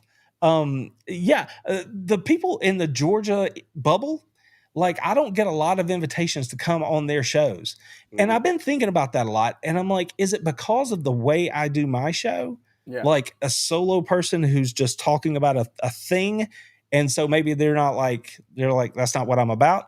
Or maybe they're just like, I don't know. They're doing their own thing and they're not focused on what I'm doing. But I don't go on a lot of Georgia shows. So I love to come and go on other shows is what I'm saying. Yeah. So we appreciate it. I don't know why, because we've always enjoyed it from the beginning. But Raj and us also have sought out other voices from other shows, from the beginning. So it's always, we could fill this space with 1,000, Alabama voices, but you might just get the same thing. Hey, we're going this and we're doing that. It's fun to interact with other fan bases and see other views, Absolutely. And no doubt I'm the same way. I don't get to watch a lot of Georgia content. Doing their own thing. Yeah, exactly. I don't get to watch a lot of stuff because I'm doing my thing. So I totally get it, So no ill will, no shade, no nothing like that. I just it just seems funky, that I end up on other shows. Yeah. Well, that just means we appreciate you. And thank you, Justin. Appreciate you, man. So like I said, Justin is. We talked to Justin. He might be on with us 2 weeks from now. And like I said, definitely connect you guys. I don't know if we already had, but Justin's a great guy, so we'll connect you guys too as well to make sure. It is, Carol, and that's why. I mean, look. At the end of the day, are we going to be rooting against each other for certain Saturdays? Yes, but for the rest of the time, man, we always wish Randy the best. And I hope Alabama beats Georgia on the field. But as far as the podcast and your personal life, man, we love you, man. We always appreciate you.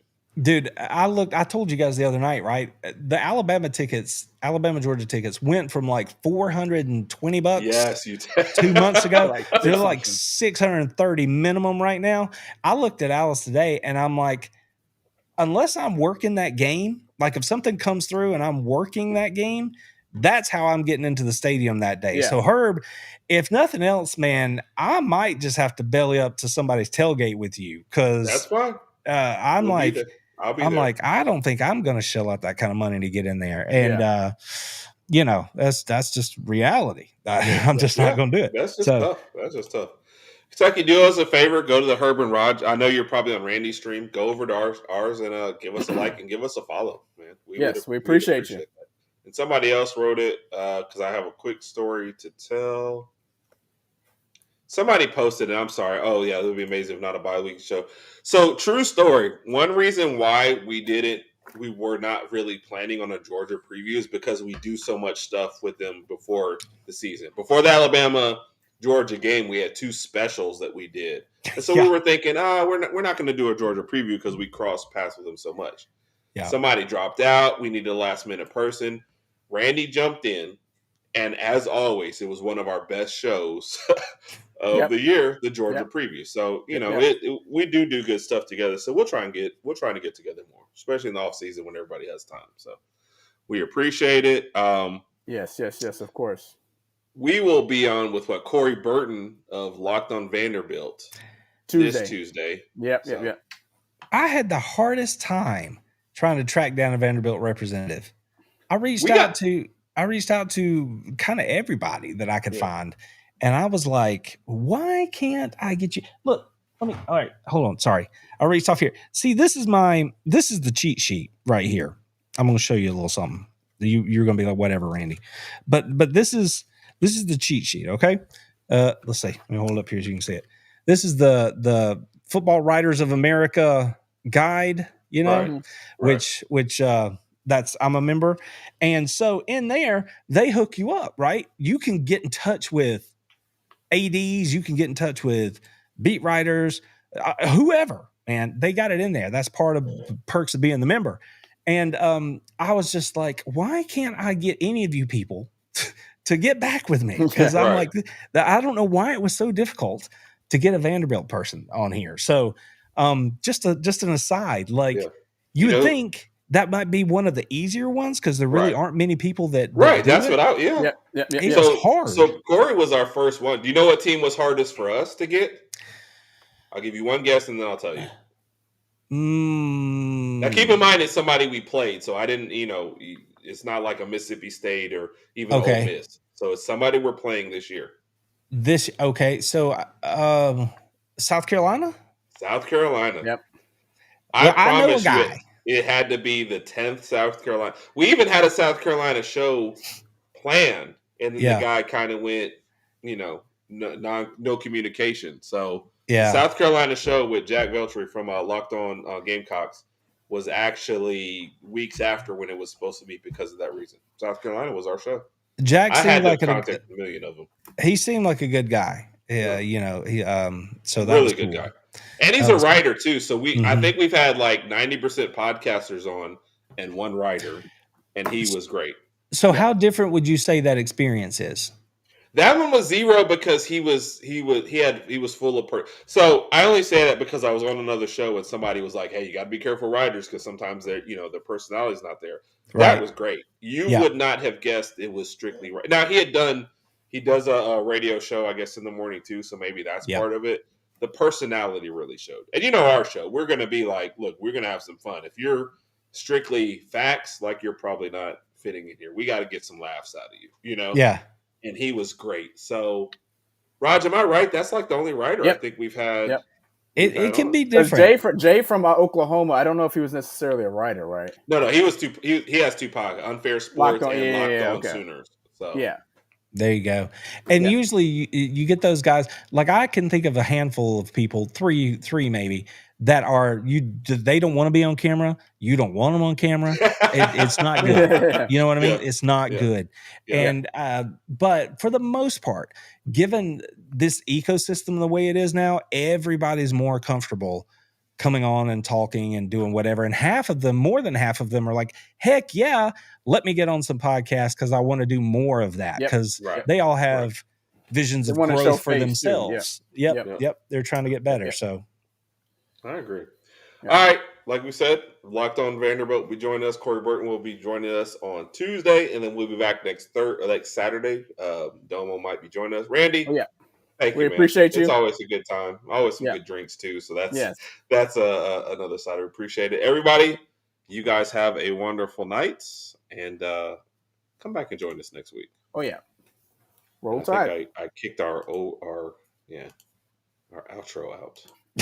Love y'all. So how about them fucking dogs?